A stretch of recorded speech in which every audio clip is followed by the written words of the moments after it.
Hello. Hello. How's it going?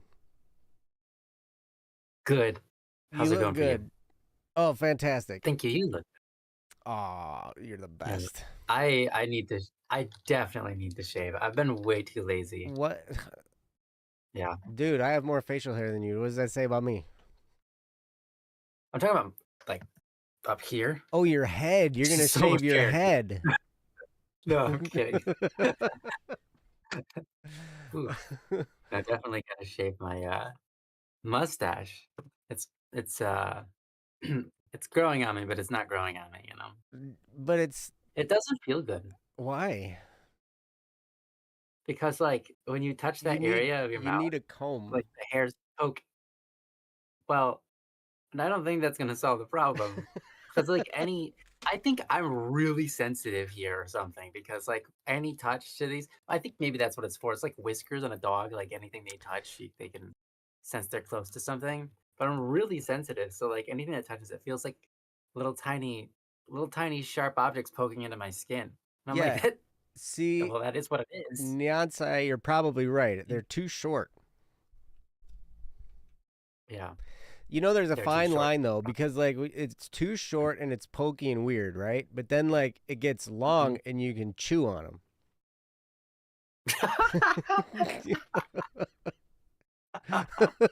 Okay, what's the problem with So that? it's either or, right? So like it's either annoying in one respect or it's annoying in the other respect, right? So like Yeah, I always know it's yeah. time to trim my upper lip hair because I start like when I'm driving, I'll just start like chewing on it, you know? Mhm. Yeah, portable snack. That's right. Right. These are hard times. That's why you like, I've got squeezed cheese. I could just like squeeze Right. cheese all in my mustache and Yeah, and then then I'd have it. on the go whenever you're ready. Mm-hmm. Just get that tongue up there. It would be great. So, all right, hey, welcome everybody to Don't Worry Wednesday. This is a show that we do every Wednesday as long as we're here. When You we're tell not him, here, we Joe. don't do it. That's so But this this show is about you guys and your topics. So go to don'tworrywednesday.com, click the submit a topic button and submit a topic. We'd love to hear from you. We'd love to talk about whatever it is that spitting facts. Which facts? That this is Don't Worry Wednesday? yeah, very obvious facts. um, if we aren't here, we aren't doing it. That's right. Right. That's right. Yes, Kendra, you did post a topic. It looks like a continuation of the topic you posted last week, and which was actually very, very good news. That Mhm. I was happy to hear about that. But anyway, so yeah, so if you have a topic that you'd like us to talk about, again, you can go to don'tworrywednesday.com, click the submit a topic button, and we'd be happy to do your topic.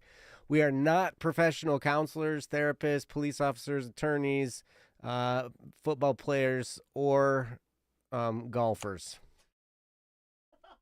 We are none of that. We are musicians, which gives us full, all the wisdom and knowledge in the world to handle any Yeah. topic. Wait, It gives us the same I'm digging license a it gives hole. This is bad news, man. it gives us the same license that it gives every other musician in the world. The license to just say whatever you want and everybody gets to hear it. Oh yeah, and be a whiny crybaby about it, right? Like that's. Yeah.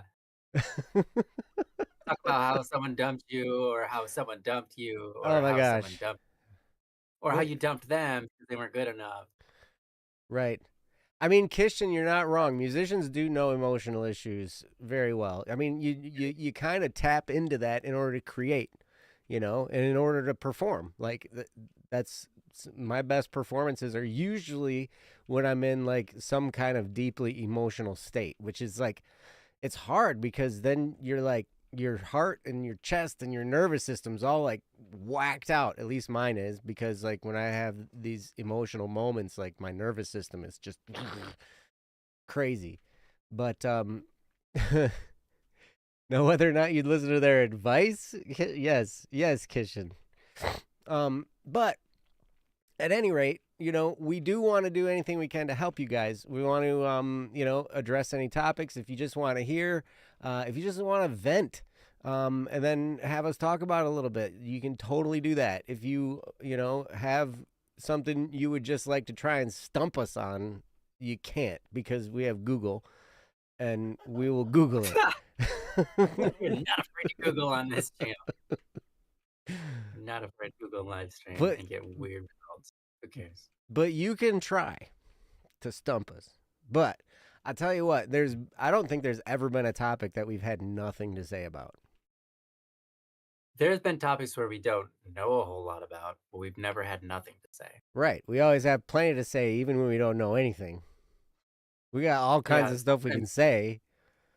Yeah, sometimes they're dropping like medical terms and stuff, and we don't even understand the very basics of it. And then we're just like, we'll say something about that anyways. Yeah, we'll talk about how we don't get it. How about stumps? What's your favorite tree stump? Ooh. Wow, that's quite the stumper. I'm not sure that I have a favorite tree stump. Are we talking about a very specific tree? His name was Arnold. Okay, his name was Arnold, and he was a stump that was in my backyard, cut down from some tree a long time ago before I moved there. And I'd sit on him from time to time. Arnold was cool. I thought you were talking about Arnold Schwarzenegger being a stump. He's not no tree stump. I know. He's kind of a tree. He's like... He's more like a tree than a tree stump. He's not a stump. He's a tree. Now, Robert De Niro, he's more of a stump than a tree. Robert De Niro is a stump? Wait, Robert De Niro? Danny DeVito. Sorry, Danny DeVito. Danny DeVito is a stump. Danny DeVito is a little bit more of a stump than a tree. I mean, not that there's anything wrong with short people. I myself am fairly short.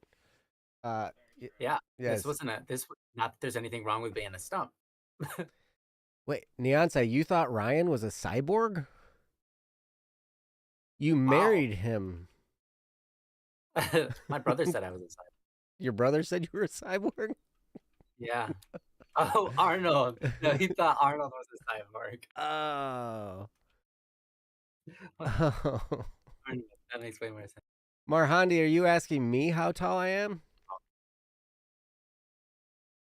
Because I'm 5'7". So if you guys hear voices in the background here, my son is right behind this curtain, behind curtain number 1. Behind curtain 5. Yeah, or curtain 5. Because you have a lot. Yeah, but this is my number 1 curtain, right? So like this is my favorite one. Yes, he's gaming. He's, I think, playing some Marvel Rivals. But he's also listening. He's listening to me talk. Yeah, this time I'm not in the chat. Yeah, he's not in the chat this time. He's you guys can probably hear. I don't even need to respond. Or I don't even need to like repeat what I tell him. Tell him to play Elden Ring. That's a better game. Yeah, but Elden Ring costs like $70 or something crazy, right? I have a really bad anger issue. Do you want to just come onto the screen and say these things? I could. I mean, you might as well. I'm trying to get Lord on thing to prepare. Oh, he's in the middle of a match. He's not coming over here right now. Not yet, at least. And he'll be here for a little bit, but then he's got to get going. But if he can talk while playing Marvel Rivals, I mean that's pretty good. That takes a lot of skill to be honest. Thank you, Mianglios. You've played Marvel Rivals while listening to Don't Worry Wednesday before. Yeah, it's can fun. Totally be done. Like, you totally can do that. ADHD totally helps it, too. Oh, man. I knew this was going to be a fun episode, right? We're going to have a lot of fun. ADHD. Great. Let's go. I have ADHD, I think, apparently. AOADHD, something. AOADHD.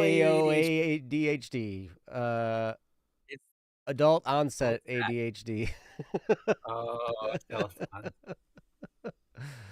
Hey, yo, DHD. I thought maybe at first it was advanced.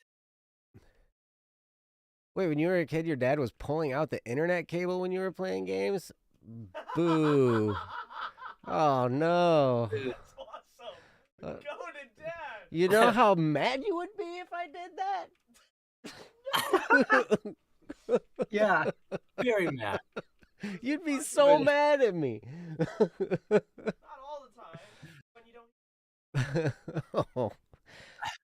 If you Oh, didn't wow. hear that, he's only mad when I don't heal him, because like that's the I deal. These games that we play, whether it's Overwatch or Marvel Rivals, I'm always the healer, And I'm always the tank. and my son Mav is always the tank. And when we lose, it's my fault. When we win, it's his success. That's how this works. No. You make me seem like a monster. You're not. You're just a non-support player, which is the way it always is. Like when you don't play support in these games. He's just a normal person. That's what everybody does. Exactly. You're normal. Okay, I don't want to. You're a normal guy. It's okay. You're a non-tank.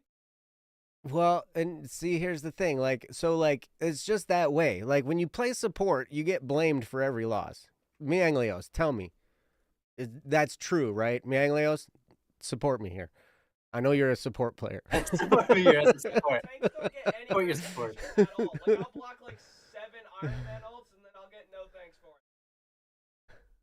it. It's a very thankless job. Thank you, Mianglios. Yeah. Seems like It's You true. just don't like me. It's true. Oh, okay, Kendra. Kendra, thank you for your topics, and have fun at choir. We will and if you're doing solos, enjoy. Fire is Yeah, fun. wow. Mhm. Yeah, enjoy it. Yes, Kendra said they wanted to be present for their topic.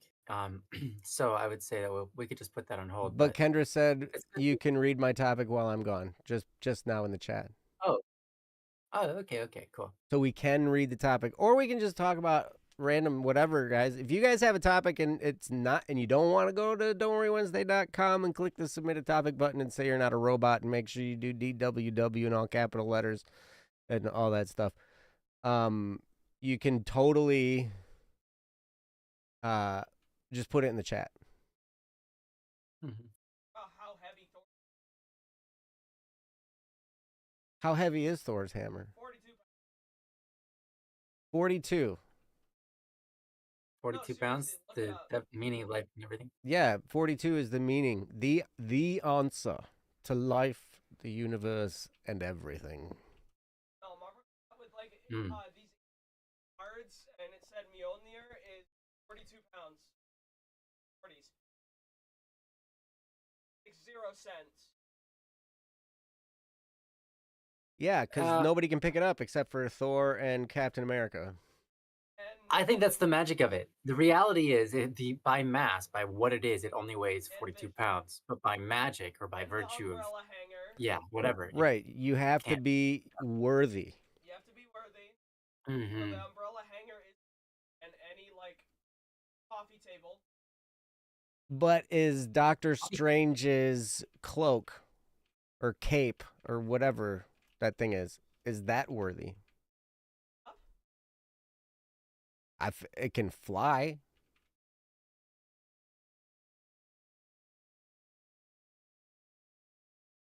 No topic, but what about that game you keep suggesting? What game do you keep suggesting, Marhandi? Ring. Elden Ring. No, Marhandi had No. a different game. Marhandi. Elden Ring was Neonsai was recommending Elden Ring. Oh, she doesn't Mhm. know that I have a really bad rage. No, everybody knows that. Really? I talk about you all the time and tell them about your rage issues. No, I'm just kidding. He doesn't.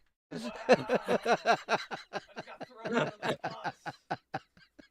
I knew I was bad. I didn't Oh, know man. WW topic bad. www.italkaboutmykids.com. Now he needs to go to don'tworrywednesday.com and put a topic. My dad. Right.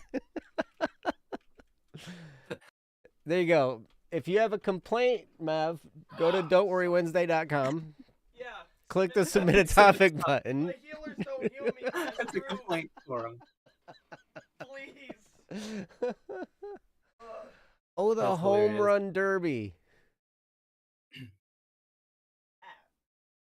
That was the what's Poojay? Pooj. Pooges. Oh, Pooges. Pooh. That's right. Winnie the Pooh. Winnie the Pooh's home run derby. Oh, what? That's right. It's an online game, and yeah, you had the Yeah. Oh, there you go. I have to look at it. if you send a link to either of us in our Discord, we could put that in the chat. But unfortunately, since you're not a mod, you can't put links in the chat. But Okay. Marhandi has the answer to the Thor hammer question, though. In Norse mythology, it's not a thing. By the way, it's just really heavy. Marvel instead made it about a character's worthiness to allow instances of Mjolnir to prove someone's worth. Aha, I see. So it's just really heavy in the mythology. Mm. But then Marvel came and made it more mythological. Winnie the Pooh's Home Run Derby is a 2007 baseball. That sounds a long time. 2007 is the year I graduated. 2007 was the year you graduated? Yeah. From what? Yeah. 5th grade? High school. High school, man. Dang, Yeah, Ryan, you're 5th so grade. old. I'm so old. How are you so old? I don't know. That's a weird one. Something to do with time, I guess. Yeah, that's okay. So, guys, what's going on with you guys these days?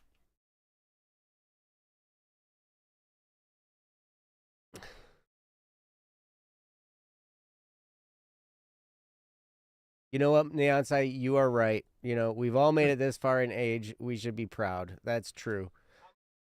We're one day closer to the end of everything. Yes, we are survivors. Itsunagi needs instructions on how to make a planter. A planter. Apparently that is now our job. So here's what I would do. I would Google how to make a planter. And there's probably a YouTube video about it. What kind of planter?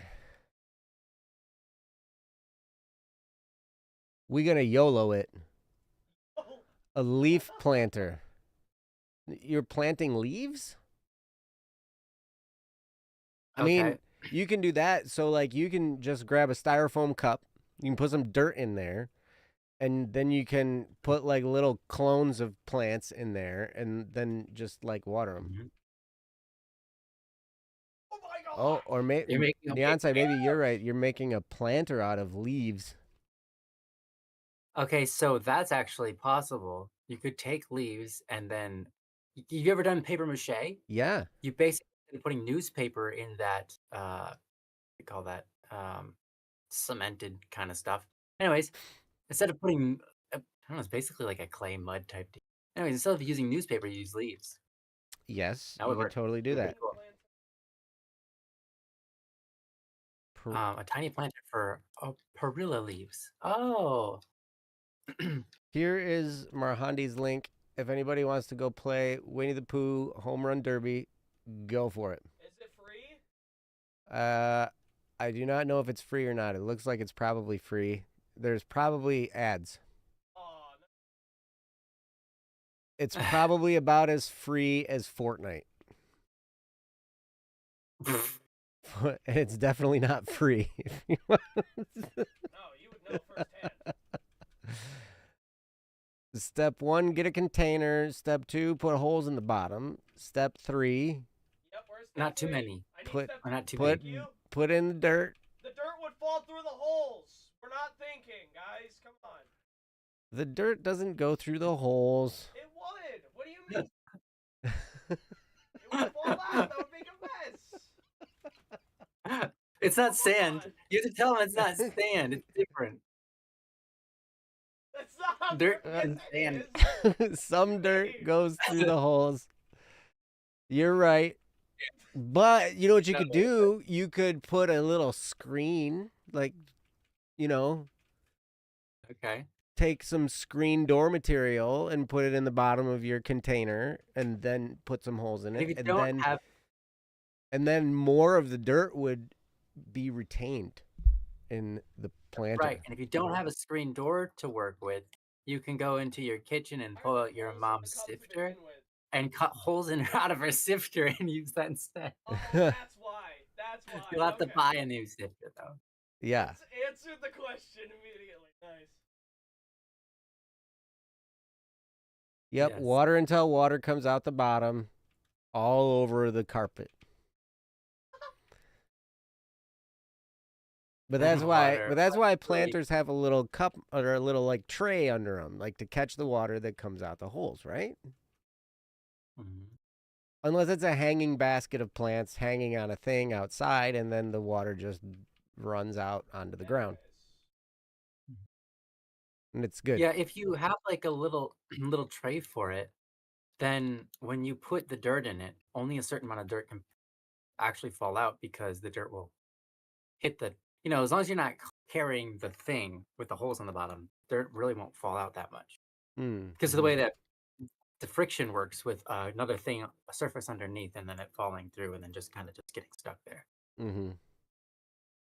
So it creates like an upside down funnel. Yes. Yeah. So yeah.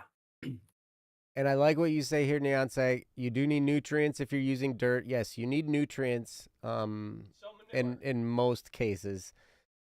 basically. So get some newts. There are lots of different kinds of newts. I hear in the background use manure. Yeah, newts for roots. Yep.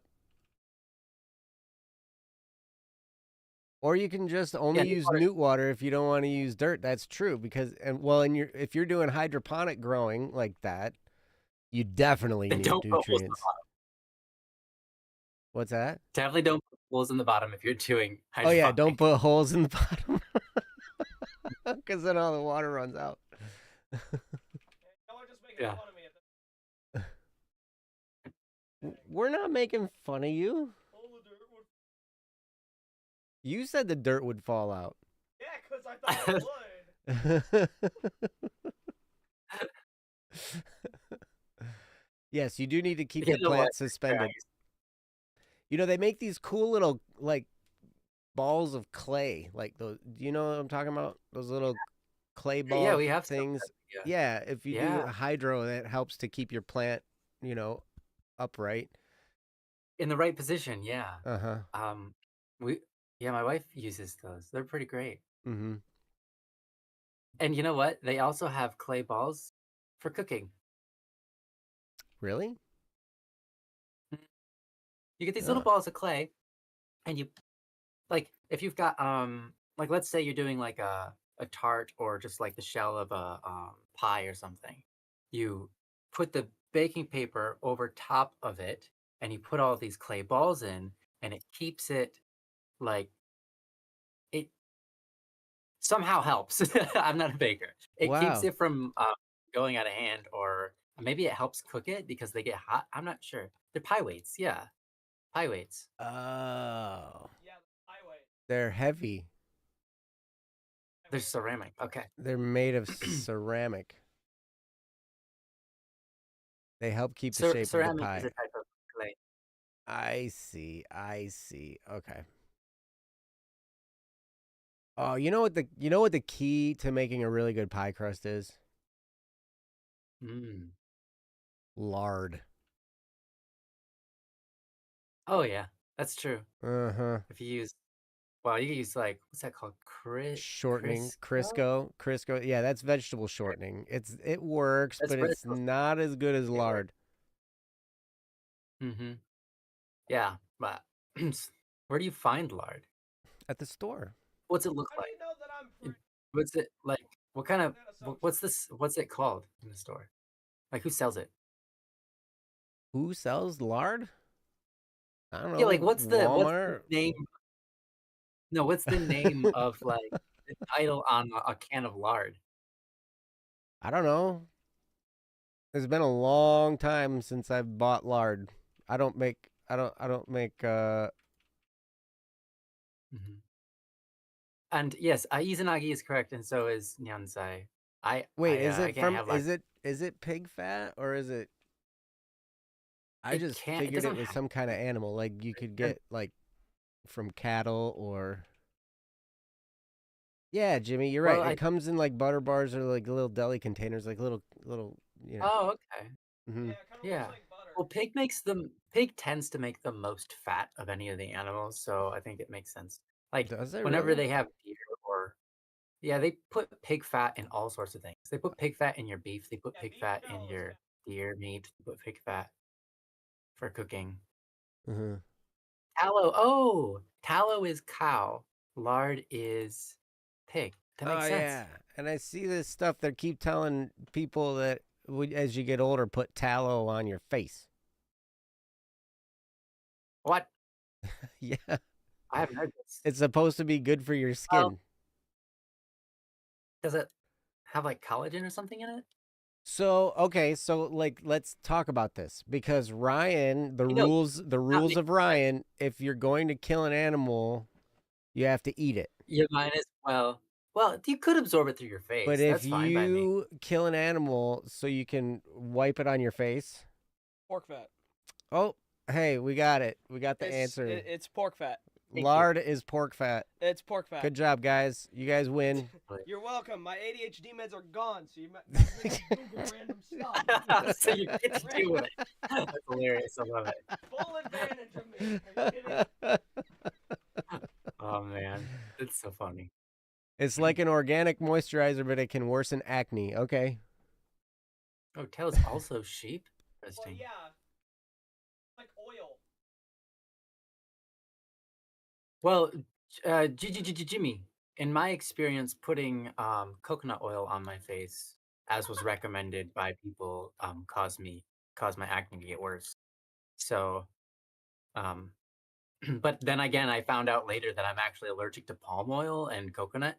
So that wasn't that might be just because I have an allergic reaction. I don't Well, know. it could be an allergic reaction. It could also be clogging your pores, which is a big reason Yeah, why, right. we have breakouts and Mm, stuff like that is because our pores are clogged. yeah.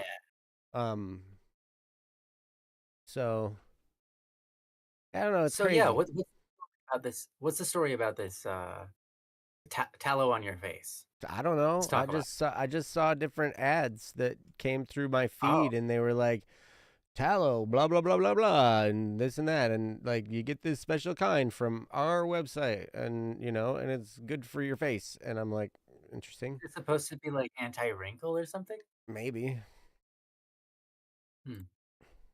I Okay. don't know. Man, the science, geez, biology, but yeah, that is a hard field, and Hmm. we don't know anything. People come out with new stuff all the time, and they're like, "We found this, blah blah blah," and it's like, yeah, but we don't know why. We don't know why it's this way. We just found it, Hmm. and also, most of the time, it doesn't work. It just happens to work sometimes. So It happens to twerk we don't know sometimes. any Did you just say? squat, huh? Did you say it happens to twerk sometimes? No, it happens to work. It happens to work Not sometimes. happens to I work. mowed a Oh, lot because you said it happens to work, and I just today. heard like Ryan say twerk, and I was like, wait a second, Yep. you over there? You over there gonna be doing some twerking? hmm Hey, if you're getting old, make sure you twerk. Hear your Yes, face wrinkles. Ryan is getting better at Australian. Oh, let's hear some Ryan Australian. Oh, That was me getting better at Australian. You just slur your words a little bit more. Oh, you No. string all your words together. I see. Well, we do that in America too. Yeah. It's just different. Yeah, it is. Yeah. And it depends on where you're from. Some places do it more than others. Mm-hmm. Oh yeah. And so, wow. I Some expect places like Ryan again and have a full-blown audience. I can do that for you. You're gonna. I can make that happen. Yes, that's what you call a Southern accent. Mm-hmm. That's Yeah, the what I was gonna true say is, Southern man, accent. Very, very southern. even some places in Detroit have some wildly slurred, incredibly difficult to understand accent. Well, yeah, because that's the drunk guy on the corner. I don't even mean the drunk guy, but yeah, that too. Yeah, I it's mean, funny. Detroit. You go to Detroit, you're gonna get all kinds of crazy. There's a lot of accents in Detroit Mm-hmm. or Detroit or rather Detroit. Right. Well, it's crazy because we have all called it Your Detroit name. like our whole lives, right? Detroit. Called Mm-hmm. Detroit. You go down to Detroit and you say Detroit, they're gonna look at you funny because it's Detroit. Yeah, it's Detroit. Yeah, Detroit. it's weird. It's like, why? It's Detroit, not Detroit. It's Right. Detroit. Detroit. And I was like, okay, so you're from here because you pronounce it that way, Mm-hmm. What? right? 311. But then, Mm-hmm. but they're clearly not natives because the real natives pronounce it Detroit. No, that was the French. Who founded it? Who named it? But they weren't natives. They were here 100 years before or more, maybe like 200-300 years before America even like before the Brits came over and started to do anything. But I you're right, know. they weren't natives. I know, but the Native Americans were here. Yeah, the Native Americans definitely didn't call it Detroit. They They didn't. didn't name it anything. They just like this spot's ours. Yeah, right. They didn't have to name it. Spot. It No, was they all didn't. it was all part of the swamp that Lower Michigan is or was at the time. Yeah. You couldn't Yeah, do you much really with wanna it. live. It was just all swamp. Yeah. Mm-hmm. Does this Yeah, make that's you a true. native of most of the world? Why? Because you're British, Moonlit. So you're a native of most of the world? I am a native to planet Earth. That's that. I mean, okay, so that's a really good question. So if you're, so I'm what you would call a Michigan native because I was born here, Mm-hmm. but Sure. I'm not a member of the Native Americans that were here before, the French or the English or whoever came here. Mm-hmm. So Right, but there was a time where even they weren't there yet. that's true. So at one point they weren't native. Oh my gosh. So if you go back far enough, like none of us are natives of anything. Yeah, ain't no single person a native of anything. Mm-hmm. Ain't no single person. Wait, hold on. Yeah, no, that works. Yeah, I just wanted to make sure I didn't make a double negative in that sentence. Even in like Mesopotamia, where like the cradle of civilization is supposed to be, and all that kind of stuff, like the cradle of Yeah, life but you and gotta think whatnot. it's like we weren't that place existed before us. So we weren't native to the environment. That's true. The environment existed and then we came in. Like, into existence there. Oh my gosh. But it was like we weren't native to So it. nobody's a native of anything. Yeah. Nobody's a native. We're all just pilgrims on a journey. Oh wow. Okay. Yeah. Hey, Nyansai Oh, we got a submitted a topic. topic. Wait a second. Weren't you just saying that you solved all your problems or something? Or is this Doesn't just mean a she can't have topic? Not a, that's true. It could just be a topic without a oh. Yeah. Pondering is good. Ooh, this is a good topic. I can see. I can see it. I can All feel right, it. do you want me to I'll curate it real quick for you. Okay. Ryan's gonna Go ahead and curate that real quick. We're gonna keep talking about putting stuff on your face and being a native. Do it. Do not put Talk about poison ivy on your face. it. That's incredible. If you Definitely don't. if you find poison ivy, avoid, having your face on it.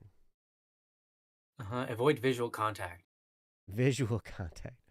Don't even look at it. Are we And don't meant put to your eye on eat it? No, don't eat poison ivy either. You could get really, really it. sick. As long as it only hits your teeth and not your tongue or your throat. Ooh. Good luck. Yeah, good luck. Talking about Yeah, I actually don't know. I have someone Good to look luck up whether with it's that.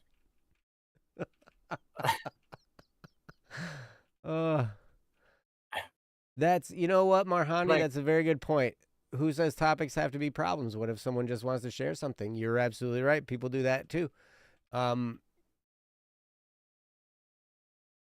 Yep. Use it as a defense against your local HOA. What? Poison ivy? There you go. You're going to have to get a HOA guy who doesn't know what poison ivy looks like, and then yeah, there you go. Put a bunch of poison ivy in a flower pot with some flowers that people really love to put their face in to smell, Ooh, yeah. You see where this is going. Then Yeah. That's messed up. Very evil.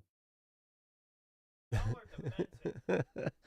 Hey, we're not demented. We're creative. That's demented. I mean, I'm ingenuitive. Oh wow. The only difference between you and them is they're in a white room in a straitjacket and you're walking. Sometimes I'm in a straitjacket. Have it? No, you can't have my straitjacket. It's my straitjacket. Yeah.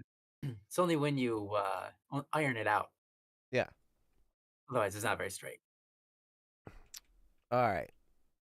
So you want to do this topic from Neon Sai? It has been curated.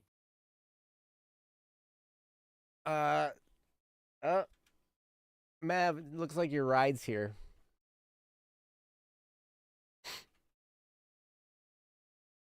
Okay. It'll be good. So, we'll tell you what. Here's what we'll do. We'll read this topic and we'll get you started, and then I'll handle that while you're talking. How's that? Okay, sure. We can go for it. Good plan. All right, good. cool. So, all right. So this topic comes from Neon Sai. It is called effort, and I like it. I can't wait to talk about it. So let's see. I will get it up here on the screen so you guys can read along while I read it out loud. If it's going to work. Is it going to work? We'll see if it works. Oh, I think it's going to work, guys. I think it'll work. Boom. There we go. All right. So this is from Neon Sai, and it reads as follows. Is it important to put in all your effort into things in life? I often do things half-heartedly because using energy is draining. But I remember there was something in the Bible about using your gifts to the maximum and trying not to be a waste of potential. That's a really good question. It is a very good question. I love that topic. Yes. I actually love that. That's You have my son's approval, Neon Sai? No, because I relate to that so much. Well, sure. I feel like everyone can. Yeah. Especially introverts. That's true. Want to be home. That's true. You're not wrong. You're not wrong. It's very true. So is it important to put in all your effort into all things in life? And that's a really good question, because how much effort can you put into everything? You can't always put in all your effort. So do I put all my effort into sleeping when it's time to sleep? And what happens if I fail? If I'm putting all my effort in and I still fail?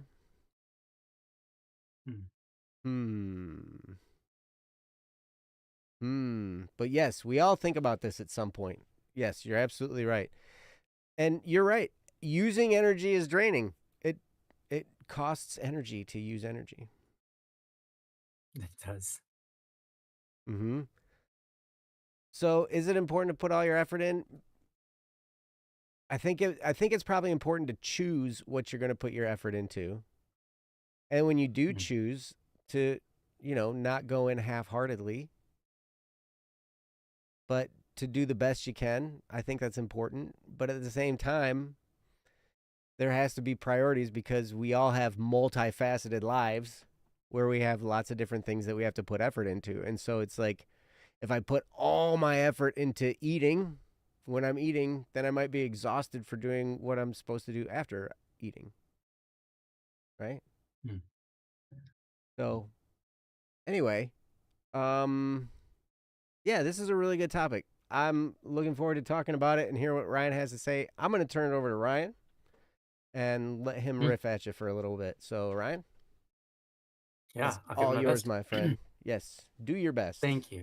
Thank you for making it mine. Yes. All of it. All right. All right. See you in a bit, man. Yeah. Well, okay. Yeah, this is a good topic. And I feel like there are many times in life where if you don't put your effort into it, if you don't put effort into it, like intentional effort, what you get out is sort of lacking. So like, I mean, you and I have talked about this quite a few times, but like if you're playing a video game and you don't really put any effort into it, if you're not really, it's like whether you enjoy it or not, but it's like if you put effort into it, generally the what you receive back is more enjoyable and interesting to you. But if you're playing a video game, whether you enjoy it or not, and you don't really put in any effort, um, how you feel about your experience is oftentimes like not very good. Um, and some of that we don't necessarily think about when we're doing it. We don't have that cognizance to just like make that decision. But when you put your all into something, when you give it your effort, when you really put yourself into it, I think a lot of times you do get more out of it. But you don't necessarily need to get more out of everything in life. In fact, sometimes maybe it'd be better you didn't get more out of it. Like, let's say you have an addiction to video games or something, then it's like, yeah, maybe you're putting too much effort into that, right? Because if you have an addiction to something, by virtue of addiction, I mean something that's not good for you. It's past the state of healthy, um, and because video games can be healthy, but if it's past that state, like you've spent way too many hours doing video games or whatever, and it doesn't have to be video games, but this is just part of an example. You could you could be putting too much effort into it and realize like, yeah, you're not you're not actually living life to the maximum, if you will. You're not using your time to the maximum capability.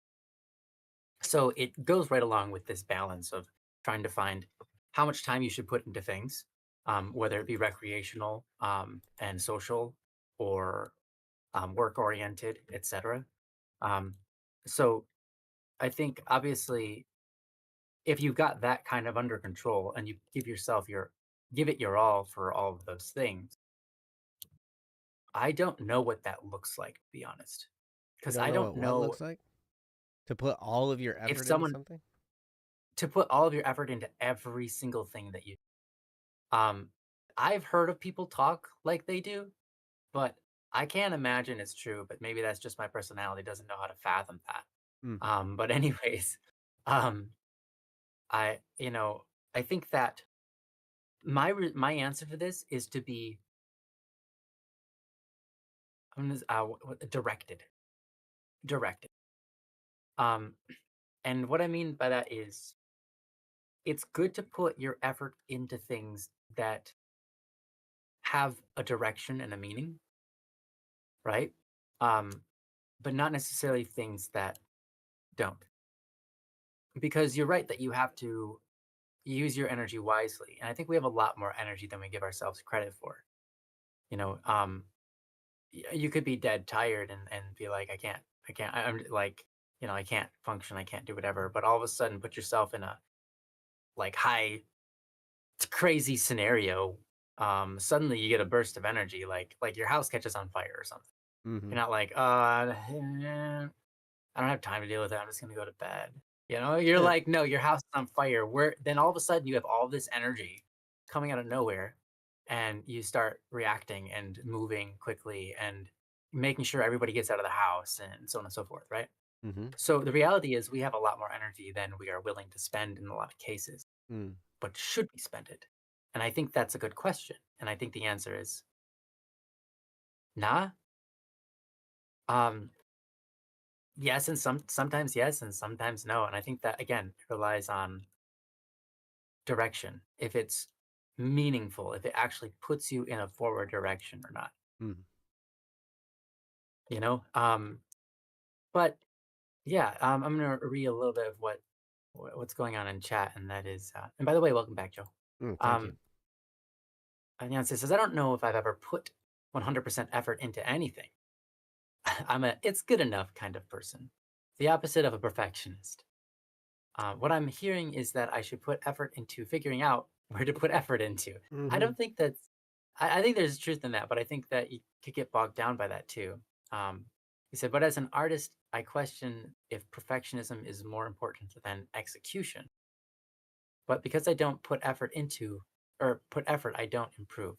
Maybe I should aim to improve just a little with each drawing and project related thing I do.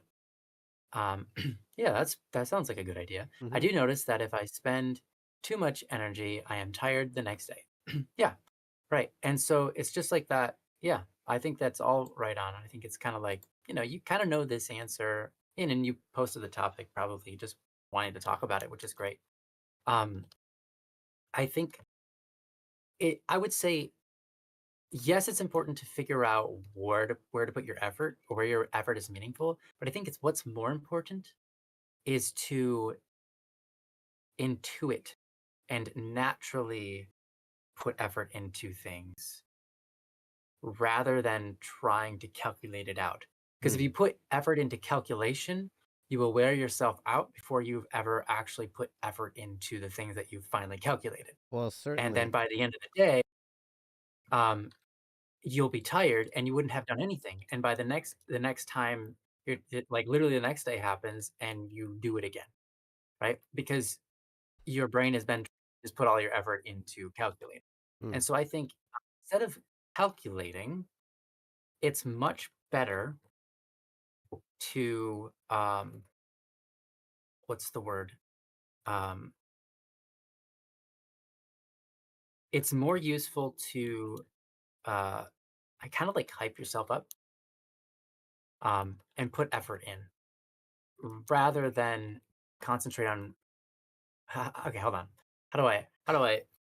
So instead of calculating, maybe what you need to do is something like spend your energy. Okay, hold on. Instead of trying to figure out what would be best to put your energy into, just put your energy in to whatever you're doing, and you will kind of over time realize like I put too much energy into that, right? And then you can pull back on that. And then another thing you might be like, well, I didn't have enough energy for this, so I need to preserve energy for that. Like, then you don't do the calculating, you just do the living part. And the living will teach you what's worth the time, I think. More, and then you'll also be getting stuff done.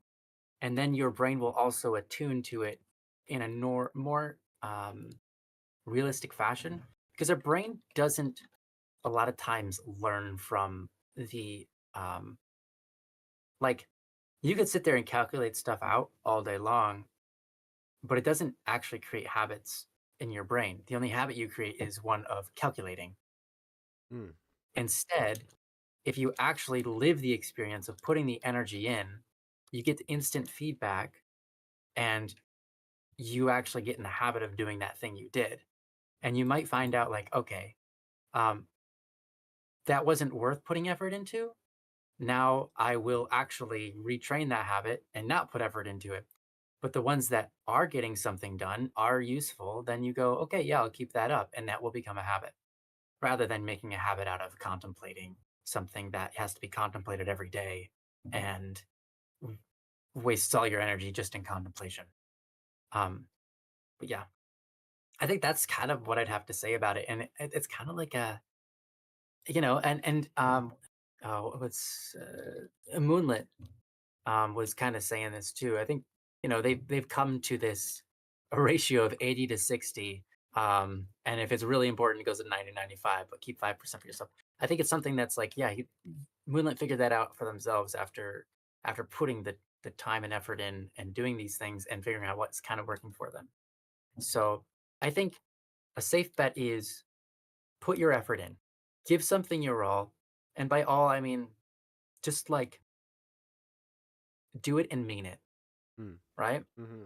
Um, and so, because I don't know how, like, giving something your all is a really interesting thing because a lot of times giving something your all happens in the moment where you're stressed and you don't have like time to do anything, but you're doing it anyways. And so you like stay up all night and whatever, like, but that's kind of unreasonable way to live life. And I wouldn't say that that actually be even healthy to live life that way in this constant state of having to give it your all, or it's like a or you lose your job type of scenario. Like that's I can see like that's kind of one, at least my perception of what it means to like give your all. That's a Mm-hmm. very stressful environment. And if you're Yeah. doing that and you're generating this stress on yourself, I would say it isn't worth living life like that. I would say God doesn't want you to be in a state of perpetual stressedness. And I can say that probably by the example of the life Jesus lived. Well, yes, he did go to the cross and all of that. Um, he also did do that every day of his life. Um, you know, he spent time with people. He literally went to festivals and joined people in um, you know, all of their festivities. Mm-hmm. He spent alone time with his disciples and had one-on-one experiences, which were, you know, good and productive and nice. Um, so yeah, yeah, I think that Jesus probably did move with a purpose for everything he did, but whether that would be but to gauge how much energy he was putting in, I, I don't think that's something we can naturally calculate. I don't think we do as human beings calculate like, okay, I've got a pool of 7,356 ohms today. And let's see, let me calculate this out. I've got this to do, that to do, that to do. Okay. And processing this is going to take this many. And then once I'm done with that, then I can use the remainder of that to put like 50% into this and 20% of that. Right. Obviously, that's ridiculous. We can't do that. We're just not capable of doing that as human beings. Mm-hmm. But what we are capable of doing is moving with purpose. I think, like you said, what we are capable of doing is doing things mindfully, with doing things with meaning, doing things with a sense of um, desire for the outcome of good. And some things require more energy than others. I mean, literally, I could be cooking with like my whole heart, and part of that is me just staring at the pan and not touching it because right now it's got a sear on the pan and I'm just looking at it. Mm-hmm. And it sometimes like that's like literally it's got a sear on that pan for like 8 minutes and I'm just sitting there watching the pan and I'm like, I could be doing something else, but I'm here pouring my heart over this food, so that it tastes awesome. I'm paying close attention. But it's like it doesn't take all my energy to do that. It doesn't take like almost any energy. I just have to stand there, you know? Mm-hmm. But I'm still putting my heart into it. And so I think to put your heart into things is more important than to figure out how much energy you're putting into things. Mm-hmm. And I think if you put your heart into things, energy is supplied somehow. It's like energy just comes to you. Now, there's a difference between putting your heart into things and pushing through something that you don't want to do, right? Yes, And there is a that's why difference. I think, and one of them seems to cost a lot more than the other. Sure. If you put your heart into things, it's like, it's almost like love, it's free. But if you have to do something you don't want to do, and you push through it, that isn't free. That costs something. Mm-hmm. And it's odd because really that's just a state of mentality, a state of perception. But there's a reality to that, and that's real. I mean, like that's kind of how life works. There are times where you have to, like s- maybe, it, you can imagine this in the scenario of a fight. Like you don't really want to step in and protect somebody because you know you're going to get injured, Mm-hmm. but you decide to anyways. It has a cost. Doing good things has a cost. Doing bad things has a cost too.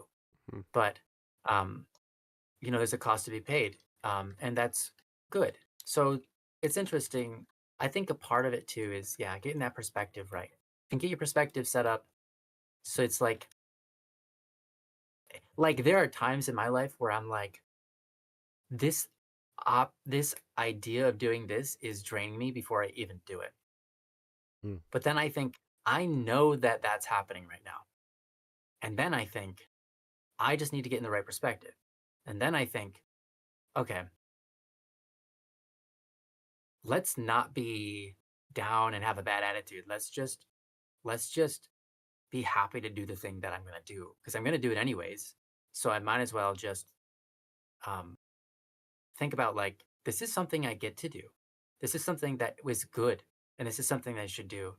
And then suddenly, like as my framework of mind um, sort of mutates, I couldn't find the right word.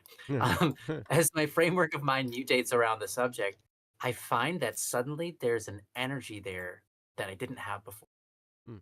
and that I can do the thing I didn't want to do. And so a lot of that is a trick of the mind. And um, will I be spent at the end of the day?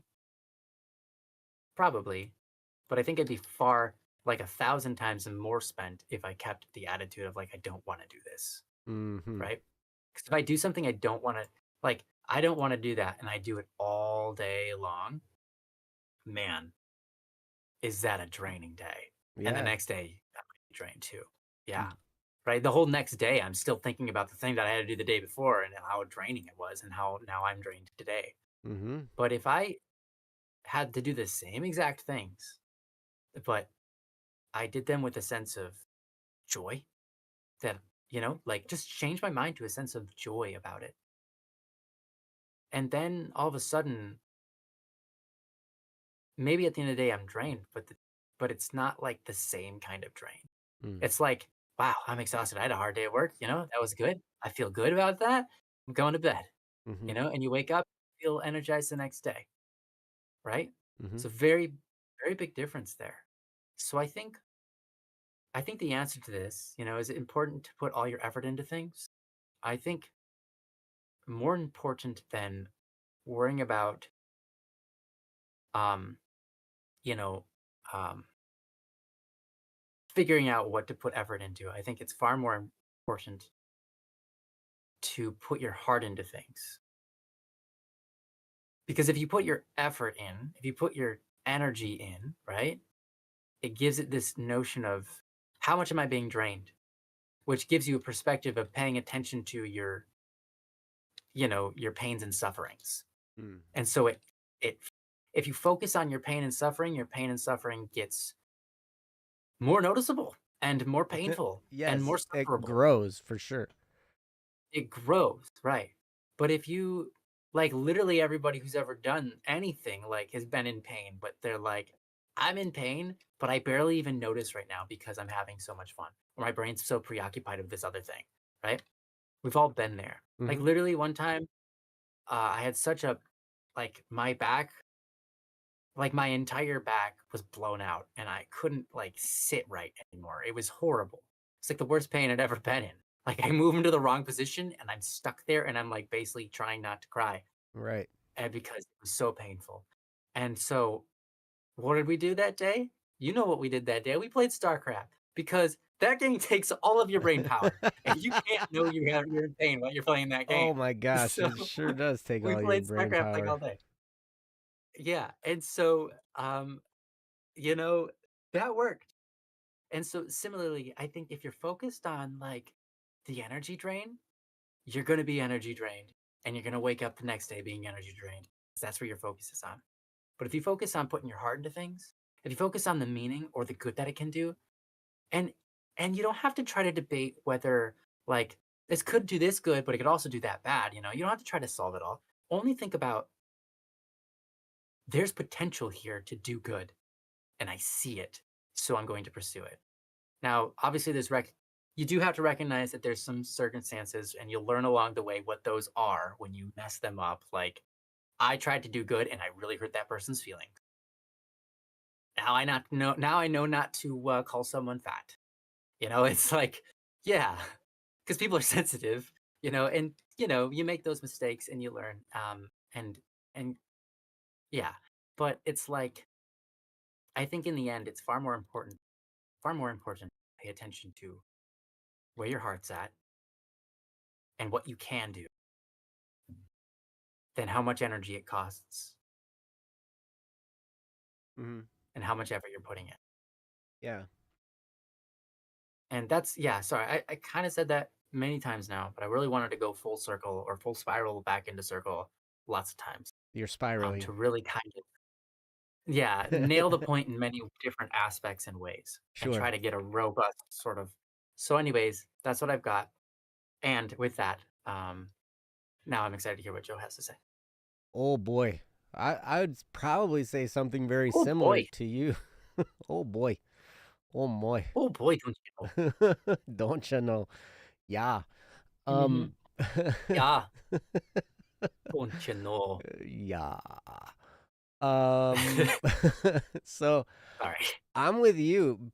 And so Nyansa, you worded it, is it important to put all your effort into things in life? And Ryan, your explanation is great because like how do you calculate how much effort you're putting in?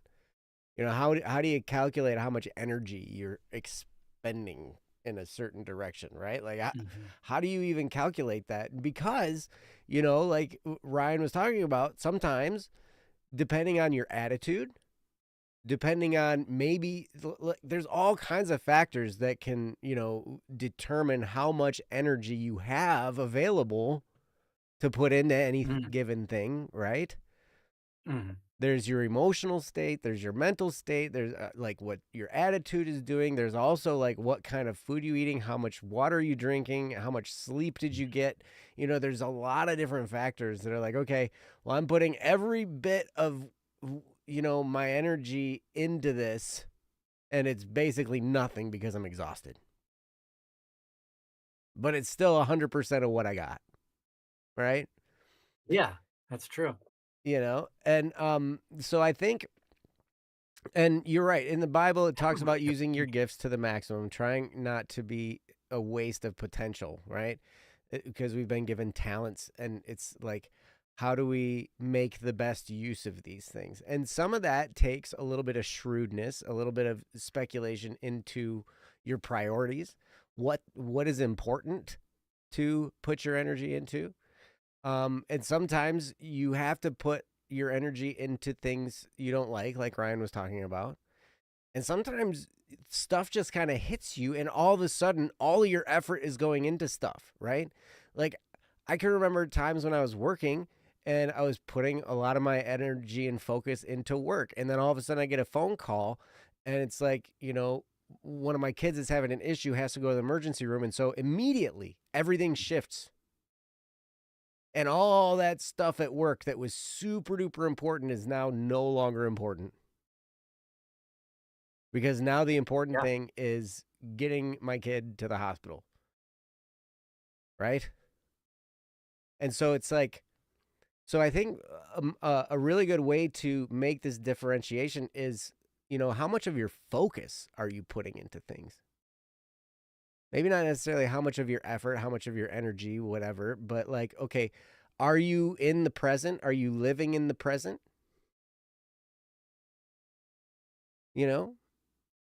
Are you, and if so, like how much of your focus is in what you are doing? So many times, when I was a repair technician for band instruments, and even now as I'm a cabinet maker and doing things, like there are times when you're doing these kind of mundane, repetitive tasks that are somewhat tedious.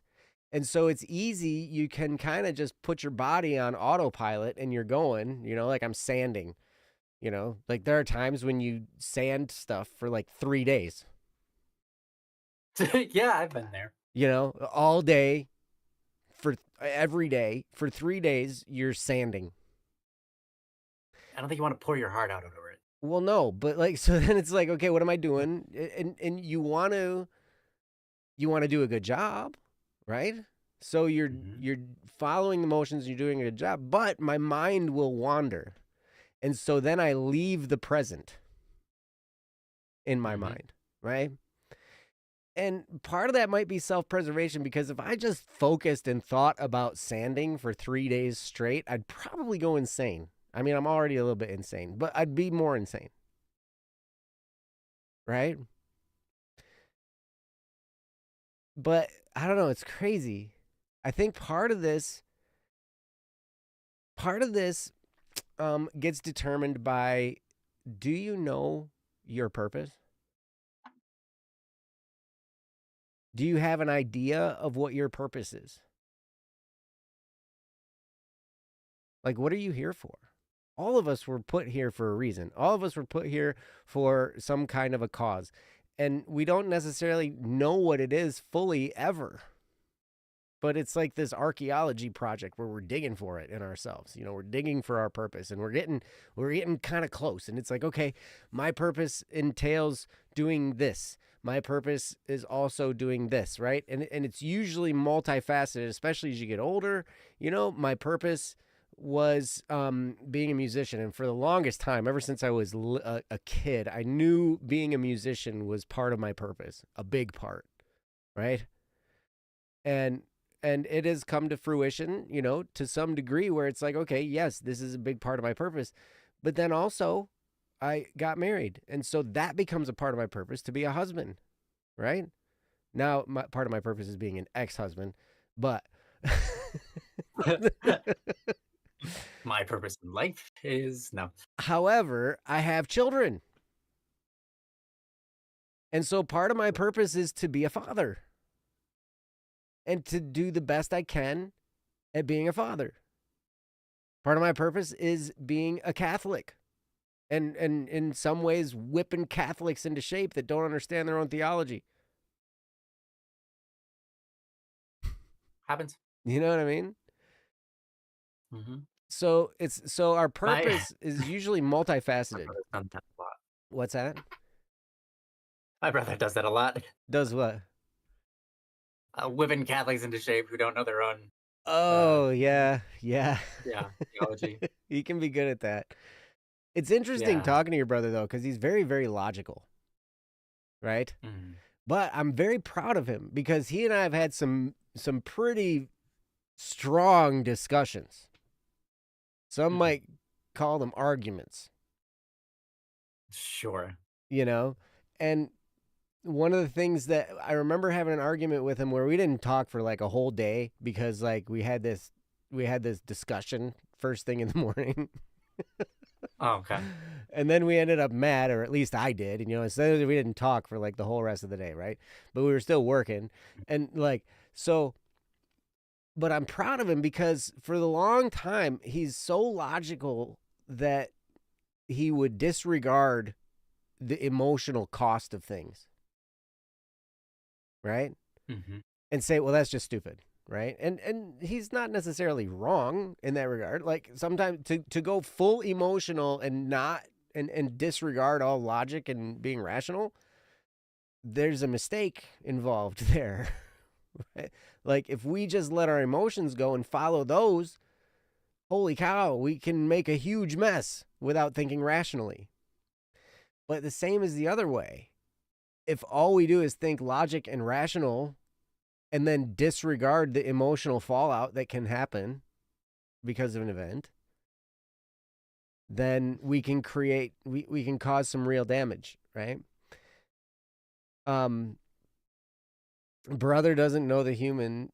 No, he's human. That's why fatigue and error don't come into calculations. Yes.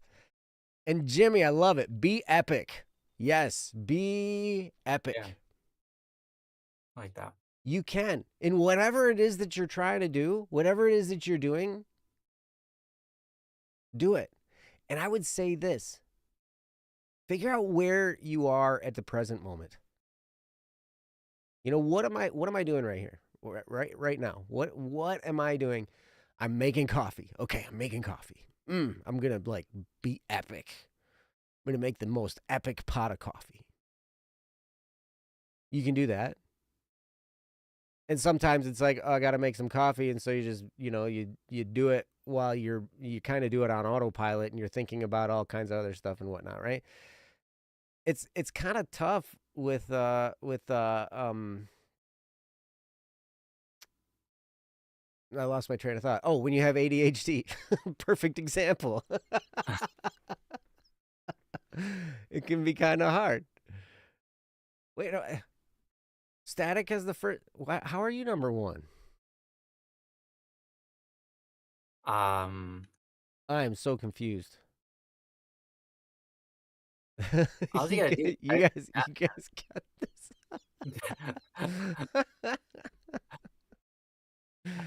Oh, because he put in the most effort today. Good job. All right. No, I don't think it's true. You're just a squirrel. Just a squirrel. Squirrel. A very cool one. Wow, look at you guys. You guys and your little cutesy pootsy chat back and forth.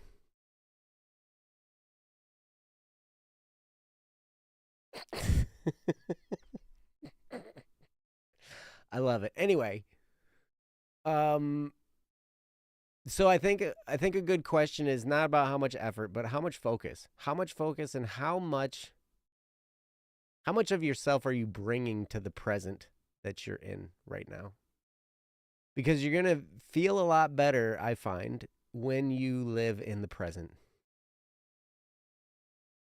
It creates problems, especially like for me, if I dwell on something in the past that I totally can't change, right? That creates mental issues, right? It will drain your energy too. It will absolutely drain your energy, for sure. Times when I think about the future, and that can be energizing if I'm thinking about a good future, if I'm thinking about like dreams and goals and where I want to direct my purpose and stuff like that, right? That can be very energizing. But at the same time, if I'm not taking care of the stuff I'm supposed to be doing in the present moment because I'm daydreaming about the future, that can make that future be farther and farther away, right? So there's a time for all of this. And people will say, oh, you just be balanced, And I'm like, there's no such thing as being balanced, I don't think. I agree.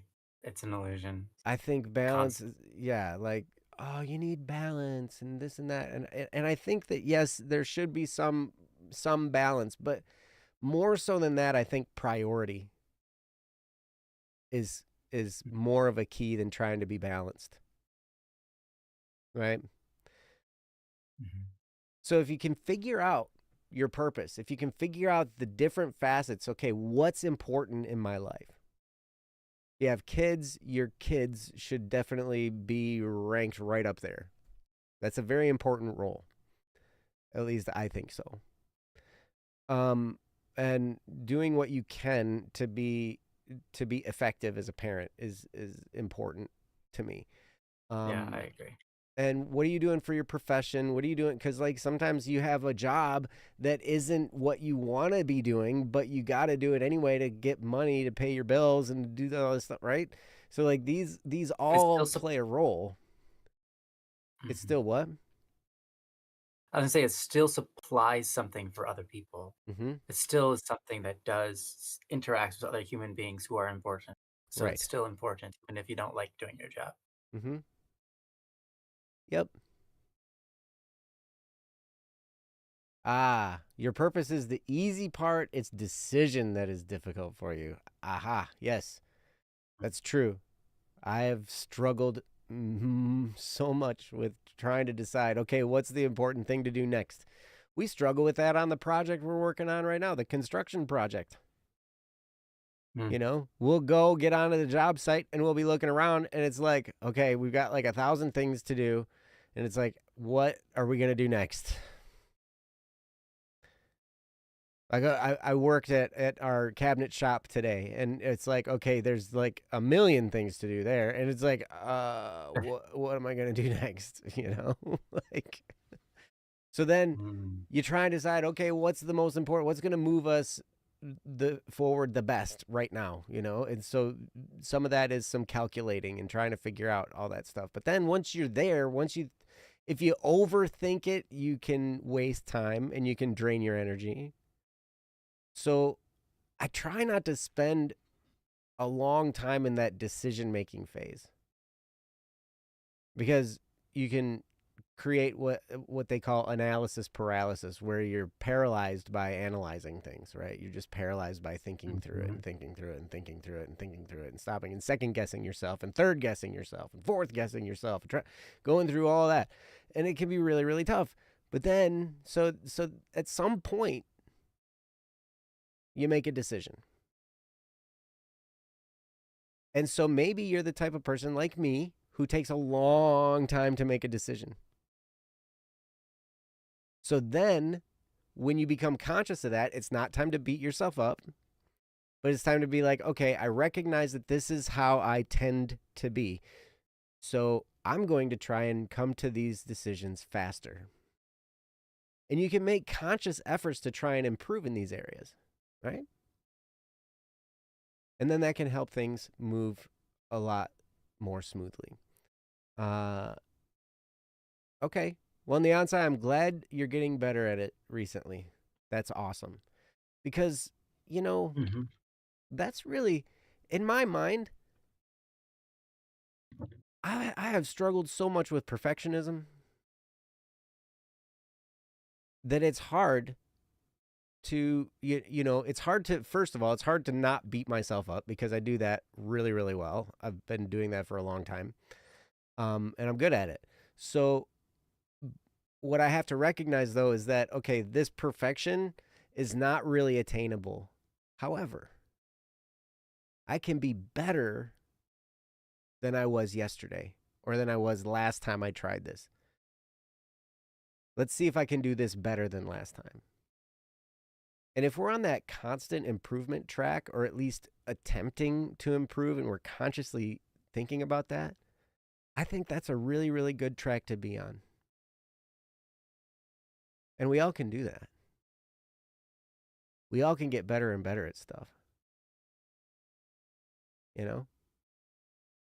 I'd like to get better at cracking open eggs. I'd like to be able to crack open an egg and open it up and do it all with one hand. I can't do that. I've been on this earth for 170 some years, and, you know, I still can't do that one-handed egg cracking thing. Man. Ryan probably can do it. Neither can I. No. Oh, you can't? No. Oh. I tried. Well, okay, here's the thing. Last time I tried was probably like 10 years ago. Okay. And I did it, but it was like, okay, no, that's only half of it. Come on. Got it. Like that was a waste of time. Yes, I know. Chat, can any of you guys do that? Can you guys crack an egg open with one hand and like do it all with one hand? I remember watching a guy when I worked at a hotel. There was this guy who worked in the restaurant, and he was just like, he was doing both hands. He's just like, maybe learned it. Yeah. What was he doing? Was he doing 2 eggs in each hand? No, 1 egg in each hand. Okay, I see someone do 2. 2 eggs in one hand. Yeah, they take 2 hands, right hand, and they go click, both eggs at the same time, and they've spit 2 eggs with one hand. And if they're doing 4 eggs, I mean, it's nuts. Now, here's the thing. I totally can do that, actually.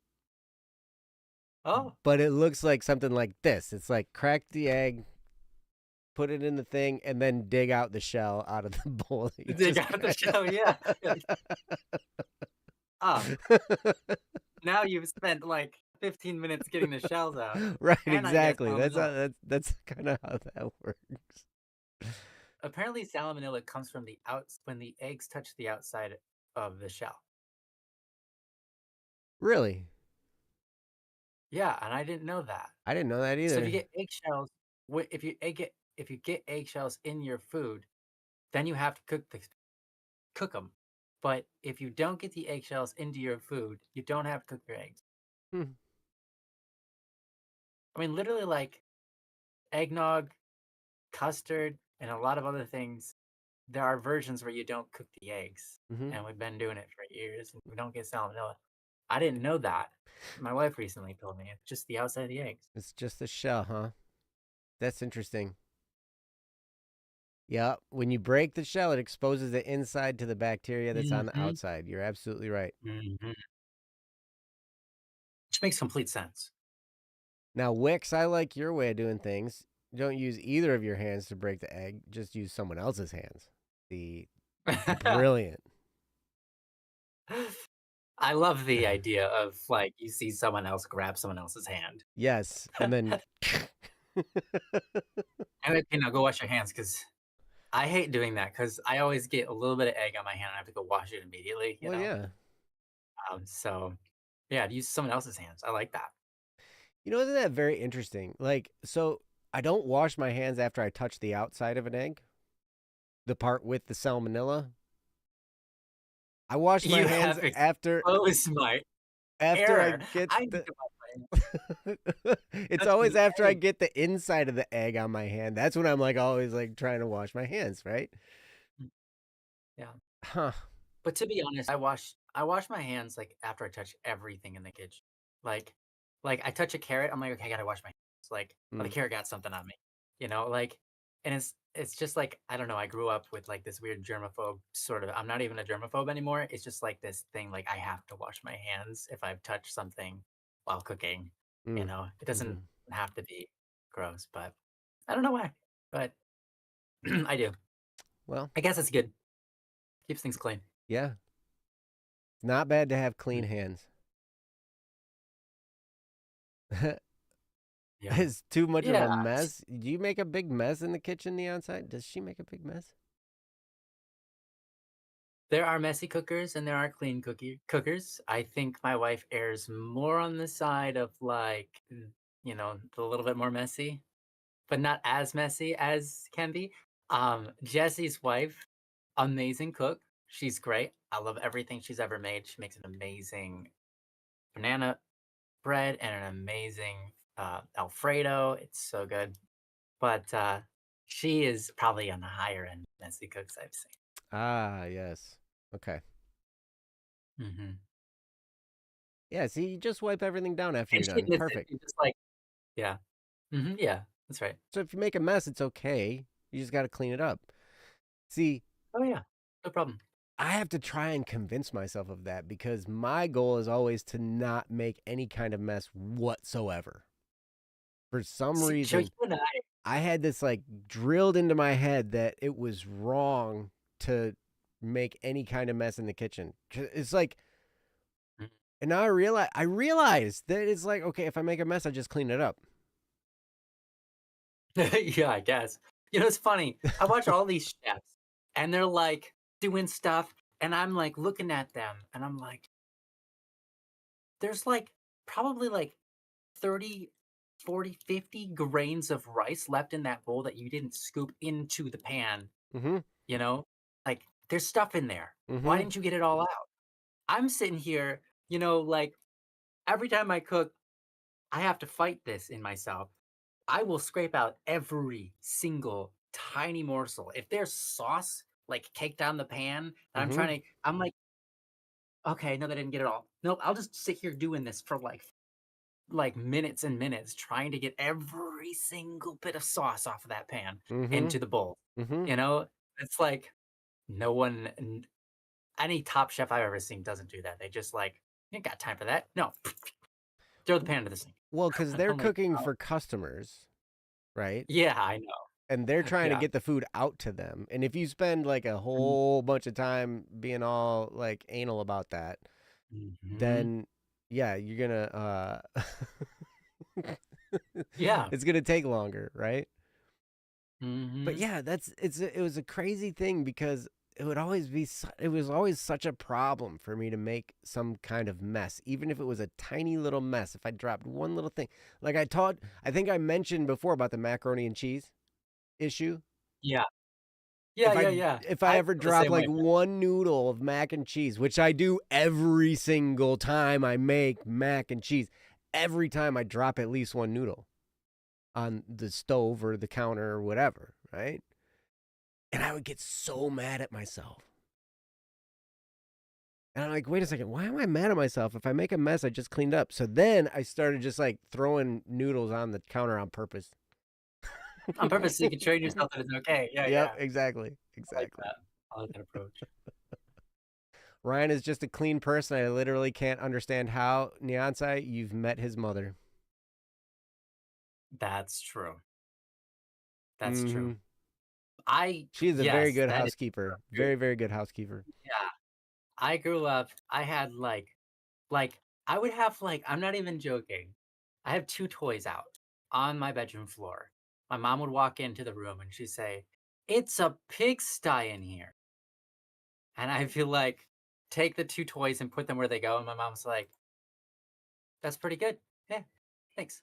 2 toys. She'd leave. Like, 2 toys would be a pigsty. It's so messy. Crazy. It's so funny. I remember it happening. Like, literally that happened. And I was like, "That's great." So, yes, that's the house I grew up in. Very, very, very clean. Yeah. That's all Mhm. right. That's all right. However, it's like, okay, so there comes a point where it's like, you don't want to cause yourself some kind of mental conundrum, you know? Mhm. So, anyway, to get back on topic, just do your best. Here's the thing. What's in your heart? Ryan touched on that. You know, your attitude, how much joy you're putting in, you know, all that kind of can play into effect. But really, where's your heart at? And I think that's kind of what the teaching in the Bible boils down to and everything, because that's what, I mean, God looks at your heart.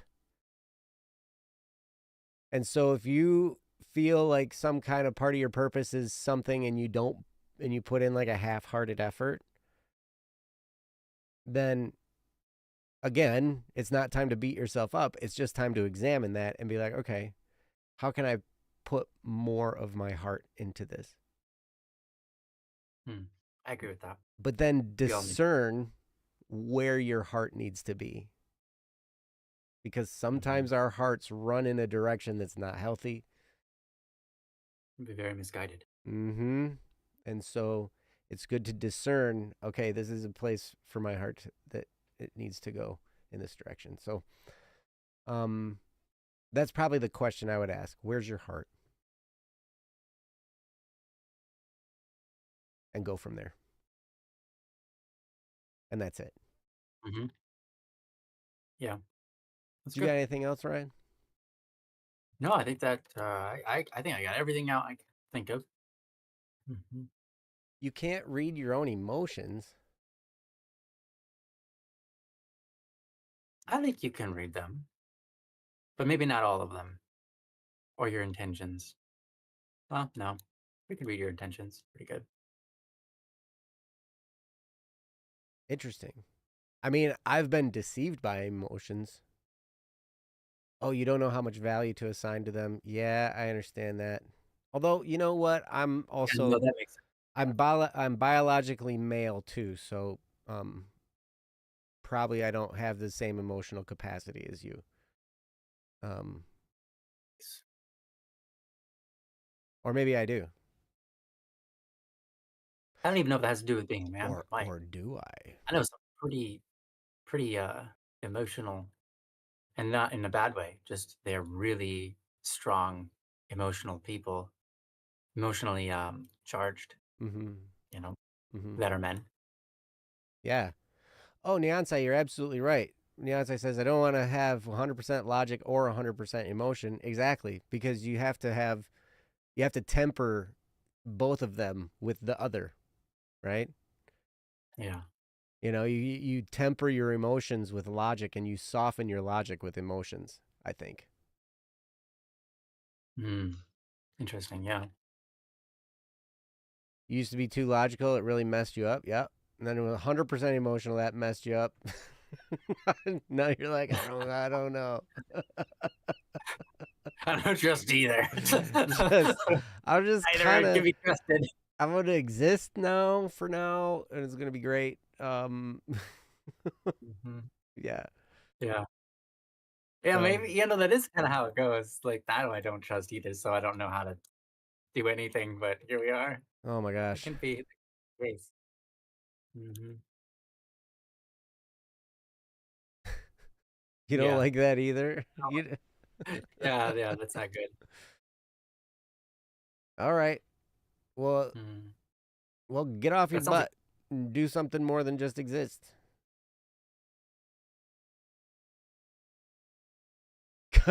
Yes, Wix. Temper both logic and emotion with a constant state of bewilderment.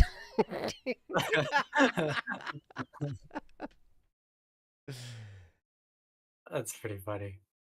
You are what? You are constant state of bewilderment, Beyonce? Is that what you No, are? no, off your butt, I think. Oh, you're off your butt.